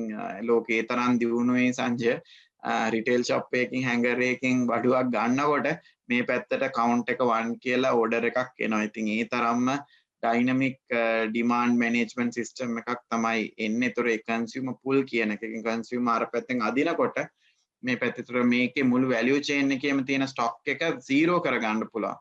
අපි අද කරනවා ඒ කියන්නේ අපි order එක අරගෙන ලංකාවෙන් stores වලට ඉස්සර අපි සාමාන්‍යයෙන් කරන්නේ ලංකාවෙන් ship කරලා ඒක ඇමරිකාවට ගිහිල්ලා ඇමරිකාවේ warehouse එකෙන් තමයි distribute වෙන්නේ. දැන් සමහර customers ලා ඒ ඔක්කොම අතහැරලා කෙලින්ම අපිට මෙහෙන් කියනවා මෙන්න මේ කියන කස්ටමර්ට ඩිලිවර් කරන්න හදලිවර වෙලා කියලා. ඉතින් ස්ටොක් එක ඇත්තටම රිඩියුස් වෙලා ඉතින් අර පරණ මොඩල්ස් ඔක්කොම බිඳගෙන තමයි මේ ඉන්ඩස්ට්‍රි 4.0 data journey එක යන්නේ. ඊට පස්සේ කස්ටමයිසේෂන් ගත්තොත් ඒක ඔක්කොම දත්ත පාවිච්චි කරලා සිද්ධ වෙන. ඒ කියන්නේ පාරිභෝගිකයා ගන්න පැටර්න් එක බලලා අපිට පුළුවන් පාරිභෝගිකයාව ක්ලස්ටර් කරගන්න. මෙන්න මේ කස්ටමර් අඳින්නේ මේ જાතියව, මේ කස්ටමර් ගන්න මේ જાතියව, මේ කස්ටමර් මාසෙකට 3ක් ගන්නවා, මේ කස්ටමර් අවුරුද්දකට 2ක් ගන්නවා. ඒ ඔක්කොම data ටික තියෙනකොට අපිට පුළුවන් කස්ටමයිස් කරලා ඉන්ඩිවිජුවල් කස්ටමයිසේෂන් වලට යන්න. ඒතර ඉන්ඩිවිජුවල් කස්ටමයිසේෂන් ගිහිලා තියෙන්නේ අද data වලින්. ඒකෙදි තනිකරම portals හදලා තියෙනවා. කස්ටමර්ට පුළුවන් තමන්ගේ product එක customize කරගන්න, value addition එකක් කරගන්න, color එක change කරගන්න, strap එකක් add කරගන්න, මේ leather strip එකක් දාගන්න. ඒ ඕන එකක් කස්ටමර්ට කරන්න දැන් අයිතිය දීලා තියෙන. ඒතර කස්ටමර් තමයි තමන්ගේ භාණ්ඩය ඇත්තටම ඩිසයින් කරගන්න. ඒ ඩිසයින් කරගන්න භාණ්ඩය මෙහි කොහොමද හදන්නේ? ඉතින් අර මිලියන ගාණක් භාණ්ඩ හදා හිටපු ආයතන අපේ ආයතනත් ඇතුළු අද සිංගල් පීස් එකට ඇවිල්ලා තියෙනවා. ඒ කියන්නේ එක පීස් එකක් අමහන්නේ කියන්නේ එක ඕඩර් එකට එක කස්ටමර්ට එක ගාමන්ට් එකක් මහන තැනකට එක. ඉතින් එක සපත්තු වලට අද කරලා තියෙනවා. සපත්තු තමන්ගේ ෂූ සයිස් එක ස්කෑන් කරලා ඇරියාම තමන්ට ඩිලිවර් කරනවා තමන්ගේ කකුලටම හරියන ෂූ එක. ඒ තරම් ලෝකේ දියුණු වෙලා තියෙන කස්ටමයිසේෂන් පැත්තේ මේ කස්ටමයිසේෂන් තනිකරම සිද්ධ වෙන්නේ ඩේට හරා තව දෙයක් වෙනවා කස්ටමයිසේෂන් ඩේට වලින් අර කස්ටමර්ගේ බිහේවියර්ස් අයිඩෙන්ටිෆයි කරගෙන කස්ටමර්ට සජෙස් කරනවා මේක ඔයාට ගැලපෙනවා කියලා. ඉතින් ඒ වගේ දේවලුත් වෙනවා. ඉතින් අපිට ඉන්ඩස්ට්‍රීස් ගොඩක් සංජය කතා කරන්න පුළුවන්. නමුත් මං හිතන්නේ ප්‍රශ්න කීපයකුත් තියෙනවා ටෙලිකමියුනිකේෂන්ස් ගැන එහෙම අහලා. ඔව් අපි මම පොඩි අර ප්‍රැක්ටිකල් මේ සෙෂන් එකකුත් ලෑස්ති කරා අර කොහොමද අපි එකපාරට ඩේටා සෙට් එකක් අරගෙන මේ විදිහට පැටර්න්ස් එහෙම බලන්නේ කියලා. අර ඇප්ලිකේෂන්ස් ටෙලිකමියුනිකේෂන්ස් කියන එක මම නිකන් අදහසක් කිව්වොත් මම හිතන්නේ කස්ටමර් චර්න් එක එහෙම ඩිටෙක්ට් කරන්න පුළුවන්. එහෙම නැත්නම් වැලියු ඇඩඩ් සර්විස් එකක් සජෙස්ට් කරන්න පුළුවන් ඩේටා මයිනින් හරහා අපි අඳුර ගන්න පැටර්න්ස් වලින් නේද? ඔය ඩයලොග් SLT ඒ වගේනේ ඔය කියන්නේ.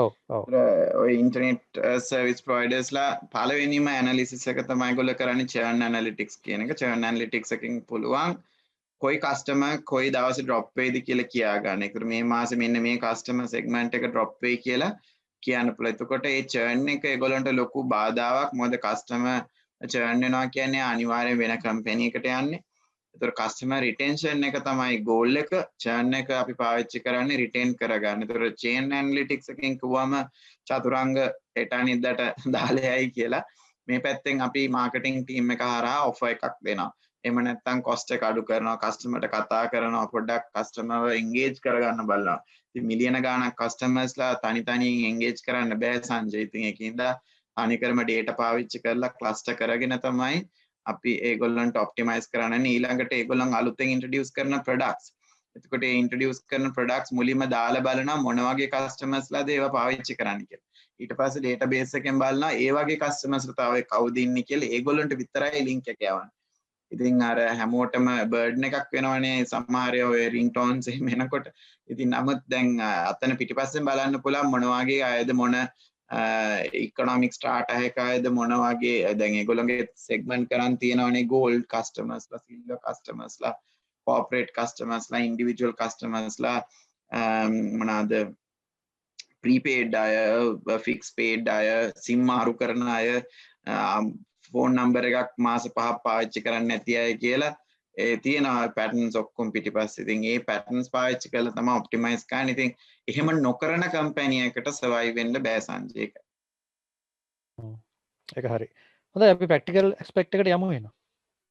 හරි මම අද දැන් හවස මේ ඩේටා සෙට්ස් කීපයක් ඩවුන්ලෝඩ් කරගත්ත සංජය. බලමු අපි මොනවද කරන්න පුළුවන් කියලා ටික. ඩේටා සෙට්ස් කොහෙන්ද ඩවුන්ලෝඩ් කරගන්නේ? කේගල් කියලා තියෙනවා සංජය වෙබ්සයිට් එකක්. ඒකේ ඩේටා සයන්ස් කරන්න කැමති අයට, ඩේටා ඇනලයිස් කරන්න කැමති අයට අවශ්‍ය කරන ඩේටා සෙට්ස් එකේ තියෙනවා ඩවුන්ලෝඩ් කරගන්න පුළුවන්. normally ලංකාවෙත් මම ඩේටා සෙට් එකක් ඩවුන්ලෝඩ් කරා. ලංකාවේ තියෙනවා gov.data.gov.lk කියලා. ඒක නම් පරණ දත්ත තමයි තියෙන්නේ, ළඟදී ගත්ත දත්ත නැහැ. නමුත් data sets globally ඕන තරම් access කරන්න පුළුවන් free sources තියෙනවා. Google කරාම හම්බ වෙනවා සංජය. මගේ ස්ක්‍රීන් එක පේනවා සංජය? ඔව්. right. හරි මේ මම පාවිච්චි කරන tool එක සංජය Power BI කියලා tool එකක්. මේක මේ freely downloadable සති දෙකක් ඇතුළත ඉගෙන ගන්න පුළුවන්. මේකට අපි ආරම්භයක් දෙනවා අපේ course එක ඇතුළතදී. මම මෙතන මේ tool එක පාවිච්චි කරලා මම අද ගත්ත data set එකක් පොඩ්ඩක් analyze කරලා පෙන්නන්න.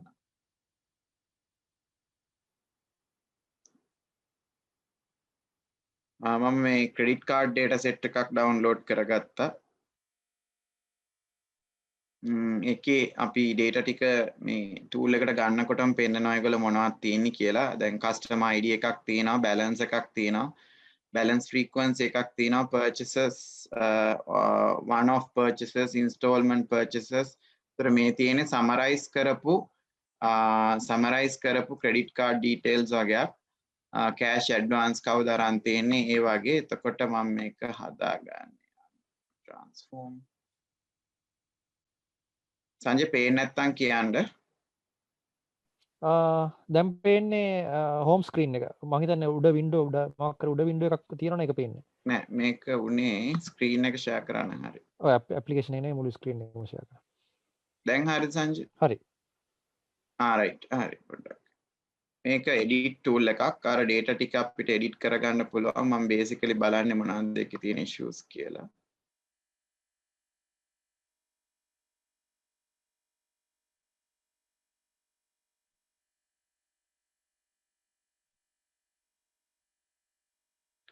right ලොකු දෙයක් කරන්නේ නැහැ සංජය මම basic analysis එකක් කරලා පෙන්නනවා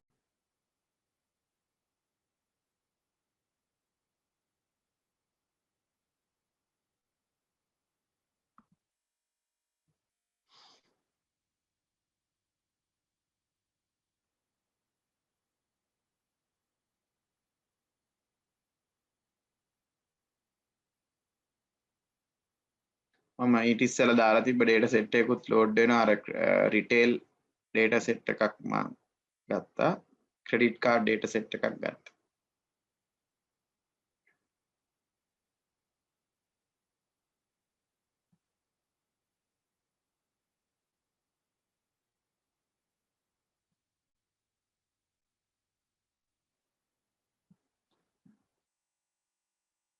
customer ID එක මම ගන්න හදන account එක customers ලා කී දෙනෙක් ඉන්නවද කියලා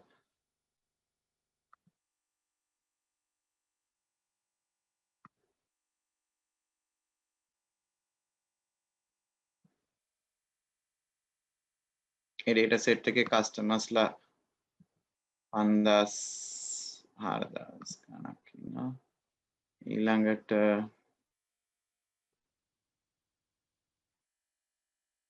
අපිට පේන්නේ 8950ක් කියලා. sorry 8950 10 එක එල සම් වෙනවා.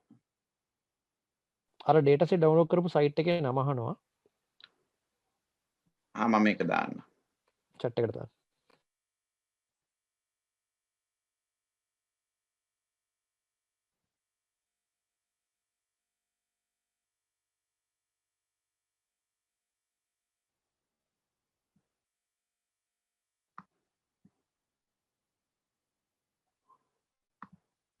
චතුරංග අපි පොඩ්ඩයි ස්ටෙප්ස් ටිකක් විස්තර කරමු. මොකද ඔව් මම මේකේ ඇත්තටම මේ සංජය මම අලුතෙන්ම ගත්ත data set එකක් ඉඳ මමත් පොඩ්ඩක් අවබෝධයක් ගනිමින් තමයි කරන්නේ.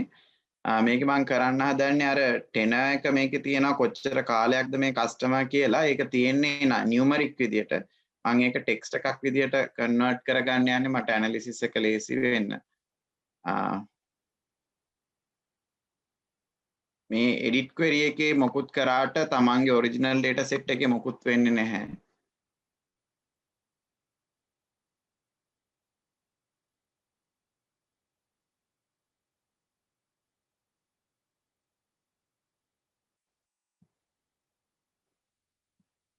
එතකොට මේ 10 එක අණුව බෙදුවොත් එහෙම අපි කස්ටමර්ස්ලා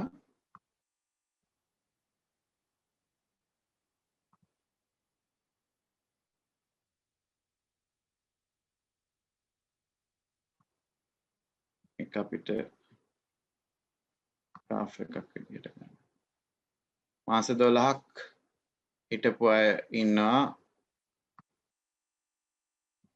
total value එක අපි ගමු.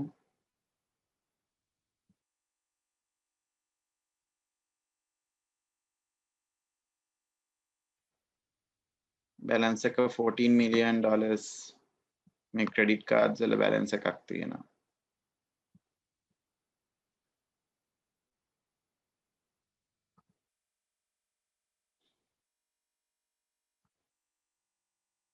Right.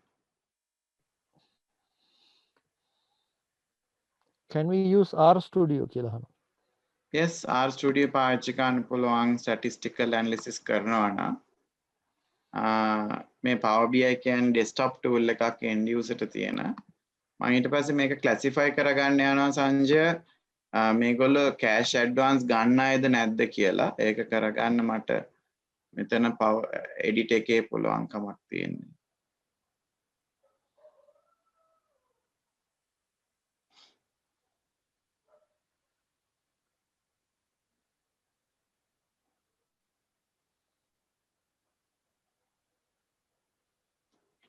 cash advance ගත්ත අයගේ cash advance තියෙනවා මම මේකේ අලුත් column එකක් හදන්න යන්නේ.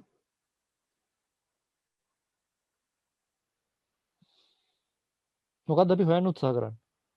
අපි බලන්න හදන්නේ මේ ඇත්තරම ඒ කියන්නේ කෑෂ් ඇඩ්වාන්ස් ගන්න අය කෑෂ් ඇඩ්වාන්ස් ගන්න අය කොච්චරක් ඉන්නවද අපේ පෝර්ට්ෆෝලියෝ එකේ කියලා. ඒගොල්ලන්ගේ මොකක් හරි පැටර්න් එකක් තියෙනවද කියලා තමයි බලන්න යන්නේ. ඒ කියන්නේ ක්‍රෙඩිට් කාඩ් එකක් ගත්ත එක්කෙනෙක් කෑෂ් ඇඩ්වාන්ස් එකක් ගන්න තියෙන කියන්නේ සම්භාවිතාව වගේ දෙයක්. ඔව් ඒ වැලියුස් අනුව අපිට බලන්න පුළුවන් ක්ලස්ටර් කරගෙන කෑෂ් ඇඩ්වාන්ස් එක අපි ගත්තොත් අපි ඒක බෙදන්නේ cash advance is 0 now.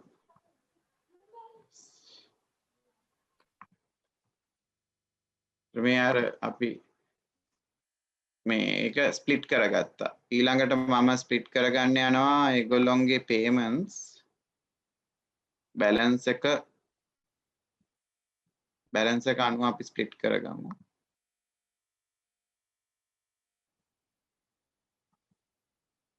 data science වලට එන programming language එකක් දැනගන්න ඕනේද? data science වල මම මුලින් කිව්වා වගේ roles 4ක් තියෙනවා Sanjaya. evangelist, data analyst, data engineer, data scientist. ඒතර data scientist සහ data engineer කියන දෙගොල්ලන්ට අනිවාර්යෙන් R හෝ Python අවශ්‍ය වෙනවා. අනික් කාට අත්‍යවශ්‍ය නැහැ.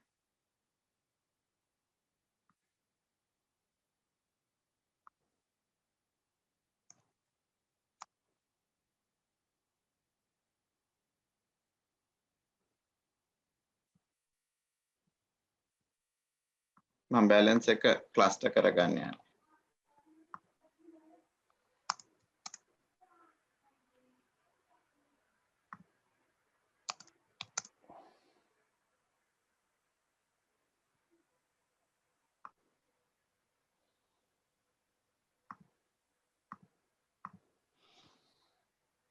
දැන් මට අර ඉස්සෙල්ලා තිබ්බට වැඩිය සංජය columns මං හදාගත්තා. එතකොට දැන් මට පුළුවන් pattern ඒ කියන්නේ ඒ cluster එක බලන්න. දැන් උදාහරණයක් විදිහට මට පුළුවන් cash advance ගත්තද නැද්ද කියලා වෙන් කරගන්න.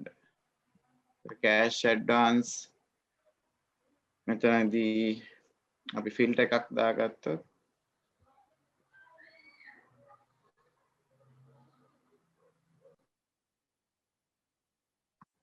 මේ මුළු chart එකම මට වෙනස් වෙනවා cash advance yes no කිව්වොත් කී දෙනෙක් ඉන්නවද yes කිව්වොත් කී දෙනෙක් ඉන්නවද ඔයගොල්ලෝ පේන ඇති chart ඔක්කොම වෙනස් වෙනවා right ඊට පස්සේ මම මෙතනට දා ගන්නවා අර balance එක අපි කඩාගත්තානේ right මේකට අපි custom id එක දාගත්තා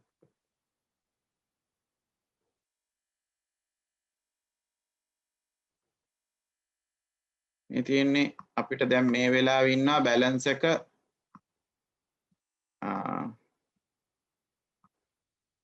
balance එක 1500ට අඩු අය 1500 3000 3000ට වැඩි අය. මෙතන මම cash advance එකක් chart එකක් විදිහට දා ගන්නවා.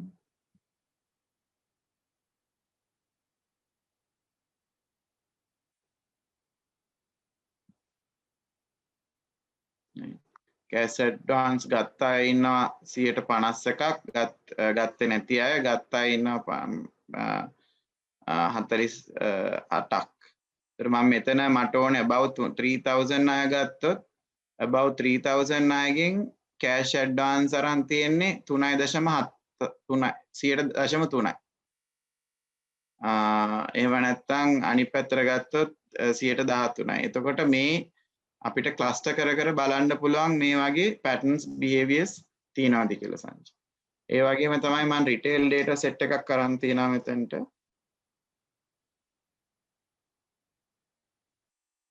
Power BI Mac වලට available නෑ නේද? අවාසනාවට නැත. R Studio R අතර වෙනස මොකක්ද? R Studio R කියන්නේ language එක. R Studio එකේ පුළුවන් මේ analysis සහ visualization ලේසියෙන් platform එකක්. මේ වගේ software එකක්. ඒක online software එකක්. ඒක downloadable නෑ. R and Python දෙකම ඉගෙන ගන්න ඕනද එකක් ඉගෙන ගත්තාම ඇති දාන්න? ජෙනරලි පටන් ගන්න R වලින් Python ඇත්තටම දැන් අත්‍යවශ්‍යයි. දෙකම ඕනේ කියන්නේ. ඔව් දෙකම ඕනේ. මේකේ තියෙන්නේ sales data, invoice number එකක් තියෙනවා, stock code එකක් තියෙනවා, description එකක් තියෙනවා, product එකේ quantity එක කොච්චරක් ගත්තද කියලා තියෙනවා, invoice date එකක් තියෙනවා, price එක තියෙනවා, customer ID එක තියෙනවා. එතකොට අපි බලමු මේකේ මොනවද කරන්න පුළුවන් කියලා. ඒ කියන්නේ අපි data set එක analyze කරන්න බලන් ගන්නේ මොකක් හරි specific අරමුණක් නැතුවද? ඒ කියන්නේ මේ මොකක් ඒ කියන්නේ මෙහෙමයි සංජය, ඒක ක්‍රම දෙකකට කරනවා. එකක් අපි දෙයක් හොයන්න කරනවා, අනික එක exploratory. මම දැන් කරන්නේ exploratory. කියන්නේ මම දන්නේ data set එක ගැන, මම ඒ domain knowledge එකෙන් තමයි කරන්නේ. මොකද domain knowledge එක නැත්තම් අපිට ටිකක් අමාරුයි මේ තේරුම් ගන්න. ඉතින් අර data set එක විතරක් බලලා අමාරුයි සමහර කෙනෙක්ට අඳුර ගන්න මොකද්ද මේකේ තියෙන්නේ කියලා. අපි ගත්තොත් මේකේ මේ තියෙන දැන් මම දැම්මා date එකයි number of invoices උයි.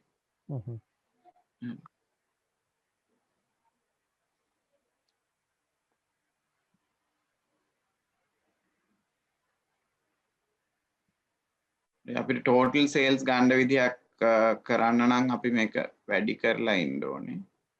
price and quantity වැඩි කරලා ඉන්න ඕනේ.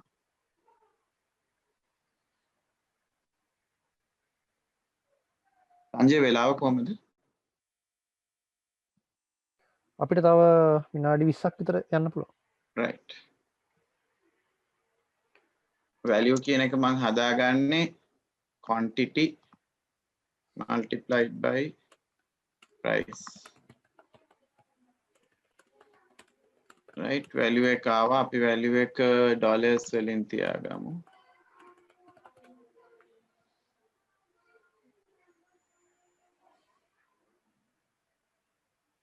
right, අපිට එතකොට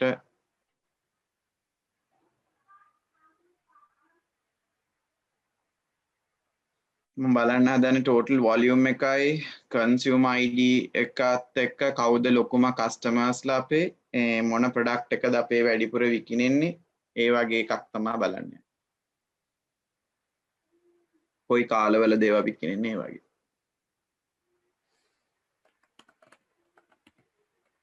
right, අපි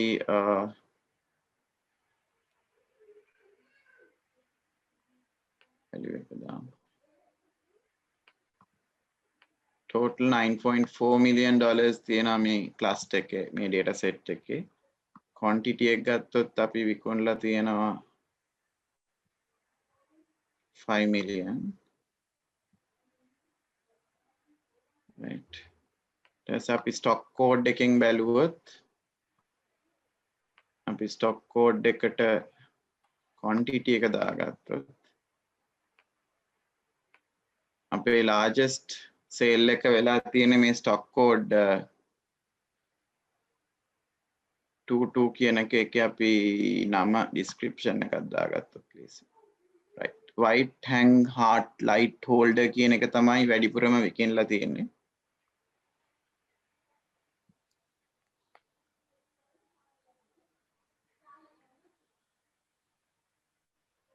right, මට බලා ගන්න ඕනේ sale trend එකක්.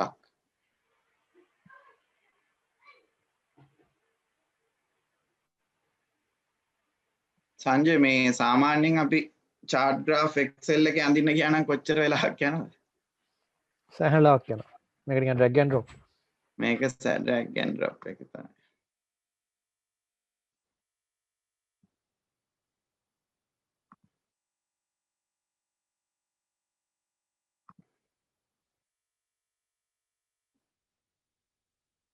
right, මේ තියෙන sales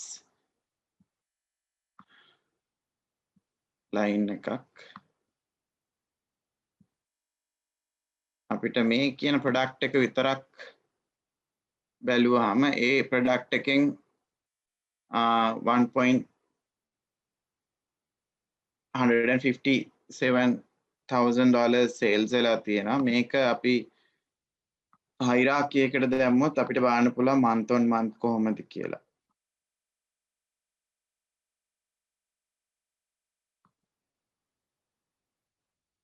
right. ඔය තියෙන sales pattern එක. මේ තියෙන මේ කියන product එකේ sales pattern එක දැන් ඔයගොල්ලන්ට පේනවා මේක මේ මෙතනදී වැඩි වෙනවා. ඊළඟ එක ගත්තොත් ඔන්න flat curve එකක්. එක වැටෙනවා. second highest selling product එක වැටෙනවා. right. ඊට පස්සේ අපි customer ID එක ගත්තොත් අපිට බලන්න පුළුවන් customer කෙනෙක්ගේ minimum bucket value එක කීයද සහ ඒ customer කී පාරක් බඩු අරන් තියනවද කොච්චර value එකක් අරන් තියනවද කියලා මේ ඉතාමත් මේ simple data set එකක් සංජය. ඉතින් හිතන්න මීට වැඩිය කොච්චර data අපි ගාව තියනවද organization. දැනට existing invoicing system එකේ existing ERP එකේ එහෙම නැත්නම් CRM එකෙන් අපිට මේ data ගන්න පුළුවන් නේද? අනිවාර්යෙන් පුළුවන්. අපි කවුරුත් ඒවට අත තියන්නේ නැහැ නේ. ඉතින් report විතරනේ බලන්නේ. අපි data analytics වල කියන්නේ back end එකෙන් අපි data එක ගන්නවා. මෙතන මේ customer ID එක ඒ වගේ ID වගේ තියෙන ඒවා අපි values විදියට නෙමෙයි text විදියට තියන්නේ.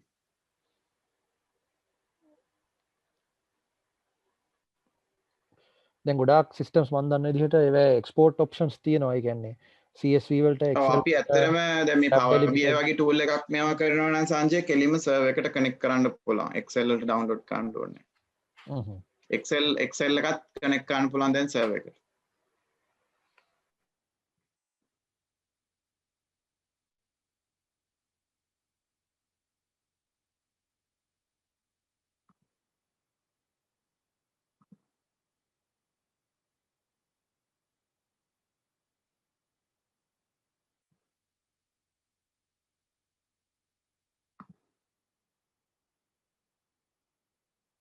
අද අපි මේ වෙබිනා එකේ Power BI tools use කරන විදිහ කියන්නේ Power BI software එක use කරන විදිහ වැඩි කතා කරන්නේ නැහැ. අපි පෙන්නන්නේ data set එකකින් කරන්න පුළුවන් දේවල් සහ අපිට ගන්න පුළුවන් inferences.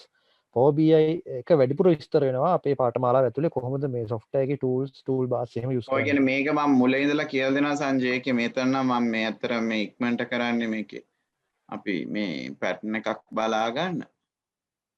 අපි ගත්තොත් මෙන්න මේ කියන customer ඔක්ටෝබර් පර්චේස් කරලා තියෙනවා ආයේ ඩිසෙම්බර් පර්චේස් කරලා තියෙනවා. ඒතර අපි කස්ටමර් බාන්න පුළුවන් ඒ විදිහට. data set එකේ unclean data වගේක් තියෙනවා සංජය ඒ ටික අයින් කරන්න ඕනේ. කස්ටමර් කෙනෙක් නැති sales 1.4 million තියෙනවා. කස්ටමර් කෙනෙක් ඉන්නවා නම් අපිට patterns හොයන්න පුළුවන් ඒ කස්ටමර් කොහමද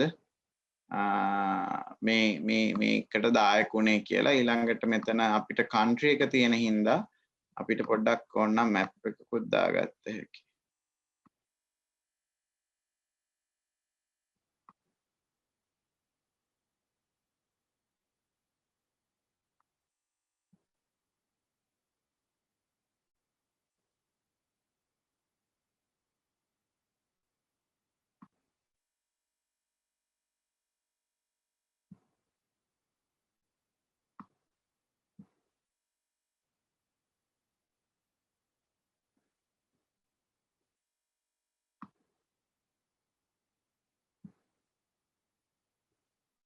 පේනවා සංජය?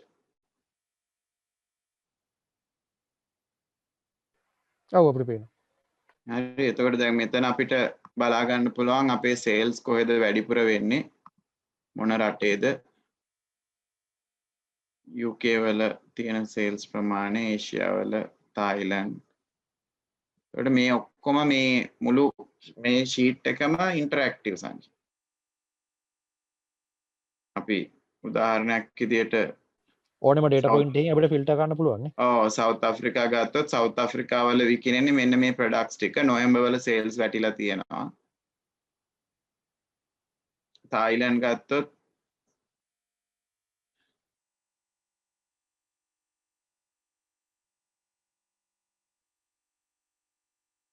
right. ඉතින් මේක මම මේ ඉක්මනට හදලා පෙන්නුවේ මේ ඉතින් මේ වගේ ගොඩක් වැඩ කරන්න පුළුවන් අර අපි කියන්නේ දත්ත වලින් patterns identify කරගන්න domain knowledge එක ඕනේ. අපි හොයන ප්‍රශ්නේ මොකක්ද කියලා අපි දැනගෙන ඉන්න ඕනේ. එහෙම වුණාම අපිට පුළුවන් මේ මේවා කරන්න තව data set එකක් තියෙනවා සංජය පෙන්වන්නද Excel එකේ කොහොමද කරන්නේ? ඔව් අපි පෙන්නමු. right. my screen එකේ පේනවනේ. දැන් පේන්නේ ඔව් Excel පේනවා හරි. right. my Excel එක open ඔව් එතෙන් නැවත Power BI මතක් එකේ කරන ඔක්කොම සංජය visualization ඇරෙන්න analysis ඔක්කොම Excel එකෙත් කරන්න පුළුවන්. ඒකෙත් දැන් අපිට data ගෙන්න ගන්න පුළුවන් මෙතන මේ data කියන tab එකෙන්. right. ඒක තමයි අද අපි ඔයගොල්ලන්ට මේ පාඨමාලා පැය 48ක් ඇතුළත data science පාඨමාලාව මිලදී ගත්තොත් ඔයගොල්ලන්ට Excel course එක අපේ complete Excel guide එක deep Excel knowledge එකක් ලබා දෙන course එකත් free of charge bundle කරලාම ලබා දෙනවා.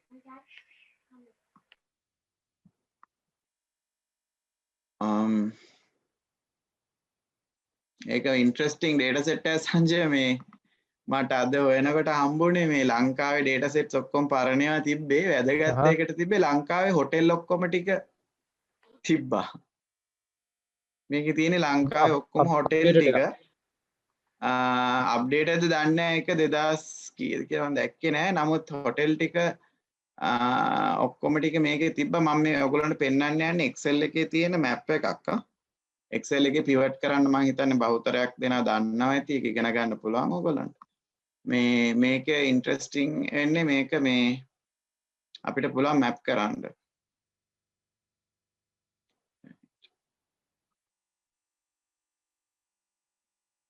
මේ longitude latitude තියනවා කියන data set එක අපිට හොඳට මැප් කරන්න පුළුවන්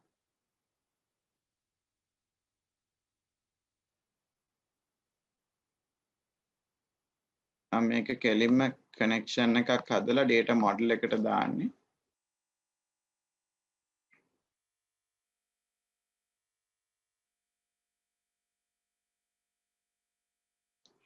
ඊට පස්සේ මේ Excel එකේ තියෙනවා 3D maps කියලා tool එකක්.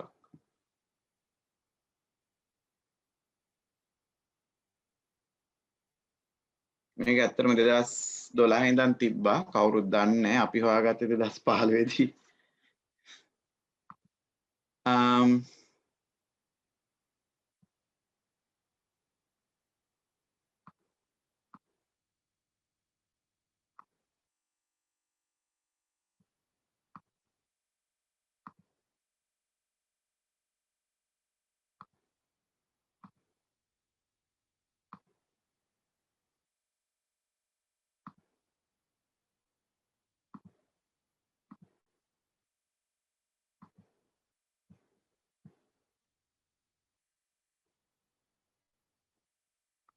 ඒ අතරේ අපි ප්‍රශ්න කිහිපයකට උත්තර දෙමු. හරි සංජය. ලංකාවේ මොන වගේ what is the demand for this field? මොකක්ද demand එක ලංකාවේ? දැනට ප්‍රධාන කම්පැනීස් 8ක 10ක විතර වෙනම ටීම්ස් තියෙනවා. ඊළඟට ඇනලිටික්ස් කන්සල්ටිං කම්පැනීස් කීපයක් තියෙනවා සංජය. හැබැයි ඉස්සරහට හැම ඔය බිස්නස් ඇනලිස්ට් කියන රෝල් හැම එකක්ම මේ අනිවාර්යෙන් මේ රෝල් එක ඉල්ලනවා. ඒ කියන්නේ බිස්නස් ඇනලිස්ට් කෙනෙක්ට data analyst knowledge එක අනිවාර්යෙන් අවශ්‍ය වෙනවා. බොහෝ කම්පැනි කරා ඉස්සරහට කන්සල්ටිං කම්පැනි එක සර්විස් එක ගන්න එක ඇනලිටික්ස් කරන්න.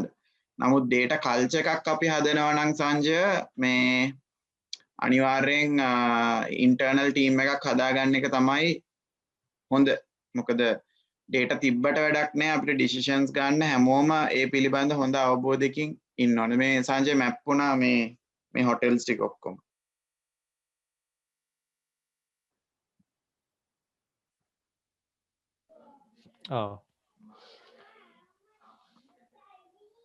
ඒක Excel වල මම බලාපොරොත්තු නොවිච්ච දෙයක්. ඔව් මේකේ ගොඩක් දේවල් කරන්න පුළුවන්. layers දාලා මේවා කරන්න පුළුවන්. heat maps හදන්න පුළුවන්.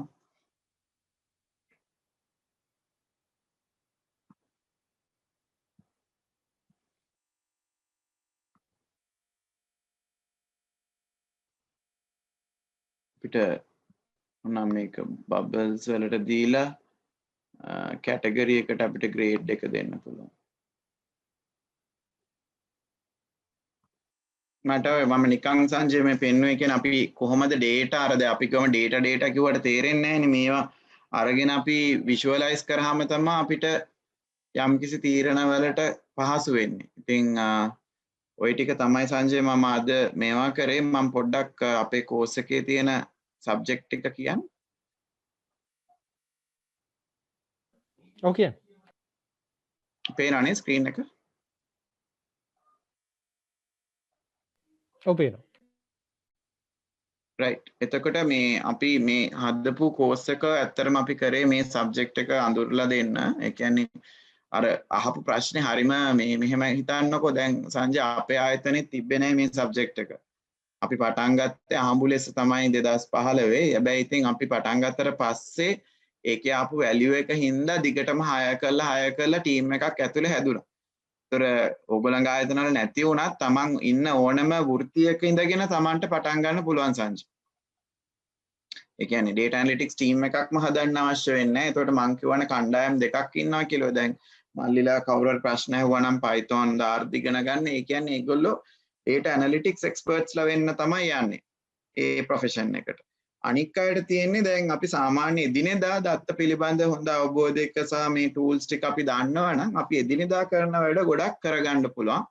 ඊළඟට අපේ ප්‍රශ්නයක් විසඳ ගන්න ඕන වුණාම අපිට අර expert කෙනෙක්ව hire කරන්න පුළුවන් සංජය part time.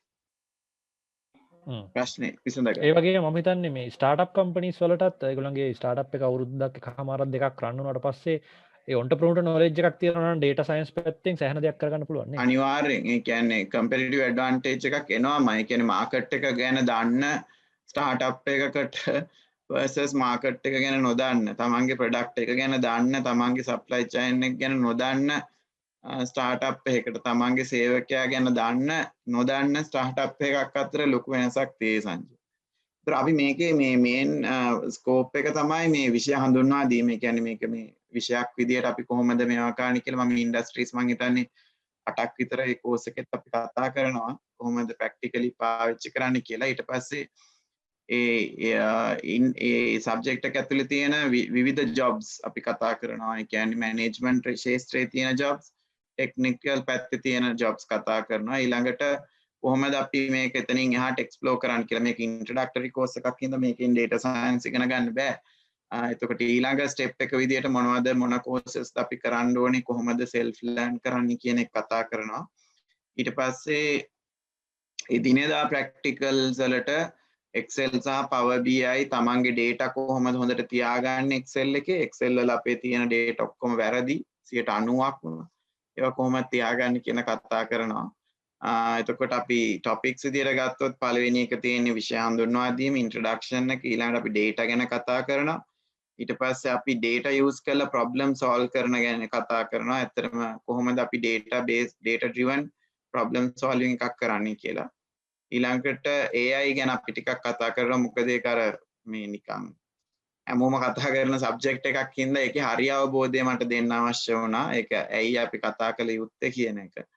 ඊළඟ ඩිජිටල් කරණය සහ ඩිජිටල් ව්‍යාපාර ගැන අපි කතා කරනවා. මොකද ඩිජිටල් කරණය තුලින් තමයි data analytics බිහි වෙන්නේ. ඒතර ඩිජිටල් කරේ නැත්නම් ඇත්තටම data analytics මේ level එකට කරන්න වෙන්නේ නැහැ. ඊළඟට සම්භාවිතාව සහ පුරෝකථනය අපිට අත්‍යවශ්‍ය වෙනවා data analytics වලට යම් කිසි සරල අවබෝධයක් probability සහ predictions ගැන. ඊළඟට අපි Excel වලින් data manage කරන හැටි සංජය කතා කරනවා. මොකද අපේ දැනට තියෙන data ඔක්කොම වැරදි අපි එකතු කරන්නේ office වල. ඊළඟට Power BI introduction එකක් තියෙනවා. සහ කොහොමද අනික් industries අපි කොහොමද මේකේ විවිධ skills පාවිච්චි කරන්න කියලා. ඉතින් ඔය ටික තමයි සංජය අද වෙබිනාර් එකේ මට දෙන්න තියෙන්නේ. බොහොම ස්තුතියි චතුරංග. අපිට තව අපේ කාල වේලාව නම් ඉවරයි. අපි තව විනාඩි 5ක් යොමු කරන්න. ඔයගොල්ලන්ගේ ප්‍රශ්න මොනවා හරි තියෙනවා නම් අපි ඔයගොල්ලන්ගේ ප්‍රශ්න වලට උත්තර දීගෙන තමයි ආවේ. in addition course එක මිලදී ගන්න ඉදී ගැන මොනවා හරි ප්‍රශ්න තියෙනවා නම් ඔයගොල්ලන්ට පුළුවන් support@elearning.lk එකට ඊමේල් එකක් දාන්න. ඒ වගේම නැවතත් මම කියනවා තව පැය 48ක් ඇතුළත ඔයගොල්ලෝ මේ data science පාඨමාලාව මිලදී ගත්තොත් මම link එක දාලා තියෙන chat එකේ links තුනම Excel course එකටත් machine learning course එකටත් data science වලට අවශ්‍ය වෙන දැනුම ඒ courses දෙක free of charge හම්බ වෙනවා. ඉතින් ප්‍රශ්න මොනවාරි තියෙනවනම් ඔයගලන්ට තව විනාඩි 5ක් ඇතුළත අපි කතා කරලා ඉවර කරමු.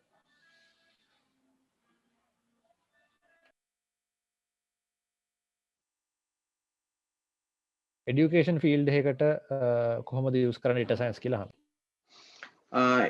ඇහෙනවා සංජය එඩියුකේෂන් ෆීල්ඩ් එකට data science පාවිච්චි කරන විදිහ මම හැම යන හැම යුනිවර්සිටි එකකටම කියනවා. ඒ කියන්නේ කාරණා දෙකකදී අපිට පාවිච්චි කරන්න පුළුවන්. එකක් තමයි performance improvements වලට අපි හරියට performance data එකතු කරනවා නම් education institute එක අපිට පුළුවන් මේ children patterns ඒ කියන්නේ ඒගොල්ලන්ගේ learning patterns study කරලා අපිට පුළුවන් ඒව optimize කරන්න. ඒ කියන්නේ සමහර අය weak සමහර අය talented ඒ ඔය assessment base එකේදී ඊළඟට එතනදී learning activities වල වෙන data එකතු වෙනවා සංජය ඔය sports කරන ළමයි ඊළඟට බාහිර වැඩ කරන ළමයි එක්ස්ට්‍රා කරිකියුලර් කරන ළමයි අන්න ඒ අය අතර සංජය ලොකු මේ හැංගිච්ච කුසලතා තියෙනවා. ඉතින් এডুকেෂන් ඉන්ස්ටිටියුට් එකකට ඇත්තටම හැම ළමයාම ඔප්ටිමයිස් කරලා සමාජයට දෙන්න හැකියාවක් තියෙනවා හරියට data පාවිච්චි කරනවා නම් තමන් ගාව හැමදාම එකතු වෙන data. ඊළඟට දෙවෙනි එක තමයි এডুকেෂන් ඉන්ස්ටිටියුට් එකකට කරන්න පුළුවන් එක තමයි මේ යුටිලයිසේෂන් එක. මම දකින බොහොම දුර්වල ස්ථානයක් අපේ රටේ ගත්තාම මේ ලොකු පන්ති කාමර ලොකු ස්පේසස් එහෙම තමයි තියෙන්නේ සංජය. කියන්නේ හරියට ඔප්ටිමයිස් කරගෙන නැහැ. ඉතින් දැන් නම් ඔක්කොම ඒවා වැඩක් නැහැ ඔන්ලයින් වෙන්න නැති වෙන්නේ. නමුත් එතන තියෙනවා ලොකු ગેප් එකක්. ඒකේ ප්‍රොෆිටබිලිටි එක වැඩි කරගන්න පුළුවන්. ඒ නැත්නම් අපි ඔපරේටිංగ్ කොස්ට් එක අඩු කරගන්න පුළුවන් ලොකු ඔපචුනිටි එකක් මම දකිනවා এডুকেෂන් ඉන්ස්ටිටියුට්ස් වල. මේ තුන්වෙනි එක තමයි education institute private education institute එකක් නම් සංජය කොහොමද Tamanට ගැලපෙන profile එක ළමයිට approach කරන්නේ data use කරලා. ඒ කියන්නේ අපේ ඒ persona එක මොකක්ද university එකේ හරි ඒ organization එකේ හරි ඒකට කොහොමද අපි හරියට analytics පාවිච්චි කරලා pitch කරන්නේ social media වල හරි targeted sales campaign එකක් කරන්නේ කොහොමද කියන එක මේ හරියටම ස්ටඩි කරගන්න පුළුවන් এডুকেෂන් ඉන්ස්ටිටියුට් ඔය තුන තමයි මම දැක්කේ. වගේ පළවෙනිම එක තමයි effectiveness කියන එක. ඒ කියන්නේ education goals achieve වෙනවද කියලා effectiveness එක measure කරගන්න ස්ටුඩන්ට්ස් ලාගේ data හොඳටම ඇති. තියෙන data දැන් ඒගොල්ලෝ දෙන data ඒ කියන්නේ ඒගොල්ලන්ගේ original demographics data ඊළඟට ඒගොල්ලෝ grade එකෙන් grade එකට අපිට දෙන data ඊළඟට ඒගොල්ලොන්ගේ එක්ස්ට්‍රා කරිකියුලර්ස් වල සහ ඒගොල්ලොන්ගේ achievements පිළිබඳ data ඊට පස්සේ මොනවා හරි assessment එකක් කරනවා නම් teachersලා ඒ data ටික ඔය ටික හරියට තියාගත්තොත් සංජය ලොකු දෙයක් කරන්න පුළුවන් education institute එක කවුරුත් ළමයෙක් හැලෙන්නේ නැති වෙන්නේ. මොකද මේ අධ්‍යාපනය කියන්නේ විභාග පාස් කරන එක නෙමෙයිනේ. ඉතින් අනිවාර්යෙන් ඒ ළමයිගේ අනික් දක්ෂතා අඳුරගෙන ඒ හැමෝම ගොඩ දාන්න පුළුවන් හැකියාවක් තියෙනවා ඉතින්. මම හිතන්නේ ඉතාල වැදගත් දෙයක් කිව්වේ. අපි කෙටි උත්තර දෙමු. data ගත්ත link එක ඉල්ලනවා. Okay good. set එක පොඩ්ඩක් chat එකට දාන්න. Can I study data science field using part time courses? පුළුවන් නේ? පුළුවන් කරේවනේ. මම නම් YouTube part time. Can you please give brief understanding how the sensitive data is used in data science? Credit card numbers වගේ දේවල් වල නැති මම හිතන්නේ phone numbers. මේ තියෙන kaggle.com මේක දාන්නම්. මේක එක ඉන්ඩස්ට්‍රි එකට අදාළ data sets තියෙනවා.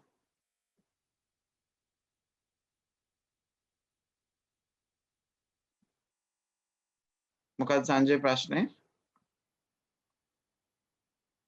කොහොමද sensitive data handle වෙන්නේ කියලා data science වල කියන්නේ credit card numbers sensitive data handle වෙන්නේ organization එක ඇතුලේ සංජය. ඒ කියන්නේ උදාහරණයක් විදිහට ගත්තොත් banks වල තියෙන data එහෙම එළියට ගන්න බෑ analyze කරන්න. බැංකුව ඇතුලේ ඉන්න කෙනෙක්ටවත් බෑ. නමුත් ඒවට special permission අරගෙන අපි කරන්නේ masking කියලා එකක් කරනවා සංජය. ඒ කියන්නේ person ව identify කරන්න බැරි වෙන්න අපි data වලට මේ characters දෙනවා.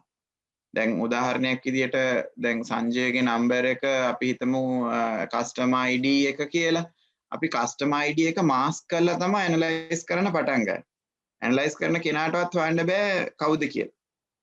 ඒ විදිහට අපි ප්‍රයිවසි මේන්ටේන් කරගන්නවා. ඊළඟට අපිට තියෙනවා data අපි ස්ට්‍රක්චර්ස් හරියට තියෙනවා data warehouse data lake කියලා ස්ට්‍රක්චර්ස් තියෙනවා සංජය. ඒ වගේ අපි access control එකක් තියන් යන්නේ. ඒ කියන්නේ මට access කරන්න පුළුවන් level එකක් තියෙනවා.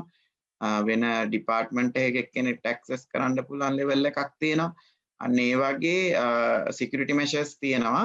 sensitive data අනිවාර්යෙන් අපි mask කරලා තමයි analyze කරන්නේ special approval ගන්න ඕනේ.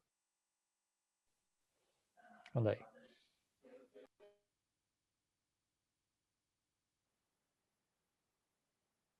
මම හිතන්නේ අපි කතා කළ යුතු සියලුම ප්‍රශ්න වලට උත්තර දුන්නා.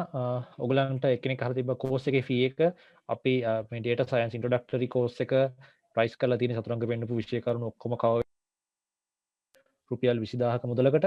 ඒක ඔයගලන්ට ඉන්ස්ටෝල්මන්ට්ස් විදිහට ගෙවන්න පුළුවන්. ඊට අමතරව තව පැය 48ක් ඇතුළත පර්චේස් කරොත් machine learning course එකයි Excel course එකයි ඔයගලන්ට නොමිලේ ලැබෙනවා. ඉතින් මේක online 100% online තියෙන කෝස් එකක් ඕන වෙලාවක ස්ටාර්ට් කරන්න පුළුවන්. ඔයගොල්ලන්ගේ ෆේස් එකෙන් කරගෙන යන්න පුළුවන්. ඔයගොල්ලන්ගේ ස්පීඩ් එකෙන් කරගෙන යන්න. සංජය මේ අර ඉනිෂියල් වීඩියෝස් දෙක ෆ්‍රී නේද? ඔව් අපි පළවෙනි වීඩියෝස් දෙකත් ඒකෙත් අපි පළවෙනි වීඩියෝස් දෙක ෆ්‍රී ඔෆ් charge ලබා දීලා තියෙනවා. අපි chat එකේ දාලා තියෙන links වලට ගිහිල්ලා ඔයගොල්ලන්ට පුළුවන්.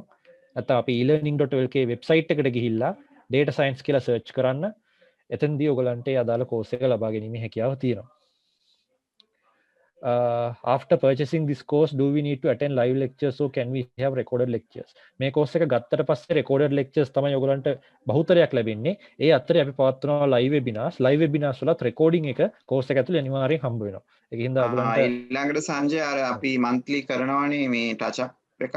ඒ කියන්නේ course එකට enroll වෙන batch එකට 1 hour විතර live session එකක් අපි 1 on 1 ඒ කියන්නේ අතන 1 on 1 ඔයගලන්ගේ ප්‍රශ්න කෝස් එකට එන්රෝල් වෙන හැම කෙනාගේම ඒගොල්ලන්ගේ පෞද්ගලිකව ඒගොල්ලන්ට ඒගොල්ලන්ගේ ආයතන වල තියෙන ප්‍රශ්න සාකච්ඡා කරන්න වෙනම අවස්ථාවක් මාසෙකට සැරයක් අපි ලබා දෙනවා. ඒක පබ්ලික් ලබා දෙන්නේ නැහැ. ඒක කෝස් එක කරන අයට විතරයි. ඒකත් එක්ක අපි එහෙනම් අපේ සංවාදය දවසට හමාර කරුනේ චතුරංග. ඔව් සංජය. බොහොම ස්තුතියි ඔබේ වටිනා කාලය ලබා දුන්නට. මම හිතන්නේ හෙට වැඩට යන්නත් තියෙනවා. මෙතනින් ගොඩක් කට්ටියට සහභාගී වුණු කට්ටියටත් ස්තුතියි. ඕගොල්ලන්ටත් හෙට වැඩ ඇති. නමුත් මේ ගත්ත දැනුමෙන් ඕගොල්ලන්ගේ ආයතනයේ data science දැනට නැති වුණත් data science evangelist කෙනෙක් වෙලා ආයතනයේ ඵලදායීතාව වැඩි කරන්න ඕගොල්ලන්ගේ ආයතනයක් නම් ඕගොල්ලෝ වෙනුවෙන් වෙන කෙනෙක්ගේ ආයතනයක් නම් ඒ ආයතනයේ ඉන්න සේවකයෝ සහ ඒ ආයතනයේ ඉන්න පාරිභෝගිකයෝ සහ ඒ ආයතනයේ ඉන්න අයිතිකරුවන් වෙනුවෙන් මේ දේ කරන්න ඕගොල්ලන්ගේ අනාගතය ලස්සන වෙවි එතකොට.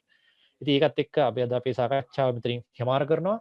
අපි ආරාධනා කරනවා ඔයගොල්ලන්ට අපේ data science course එකත් එක්ක සම්බන්ධ වෙන්න කියලා නැවතත්. එහෙනම් සියලු දෙනාටම සුබ රාත්‍රියක්. අපි නැවතත් මේ වගේ වෙබිනාර් එකකින් හම්බ වෙමු. අපේ Facebook page එක fb.com/elearninglk අපේ YouTube channel එක youtube.com/elearninglk මේවට subscribe කරලා ඉන්න latest තොරතුරු දැනගන්න. බොහොම ස්තුතියි. Thank you Sanjaya.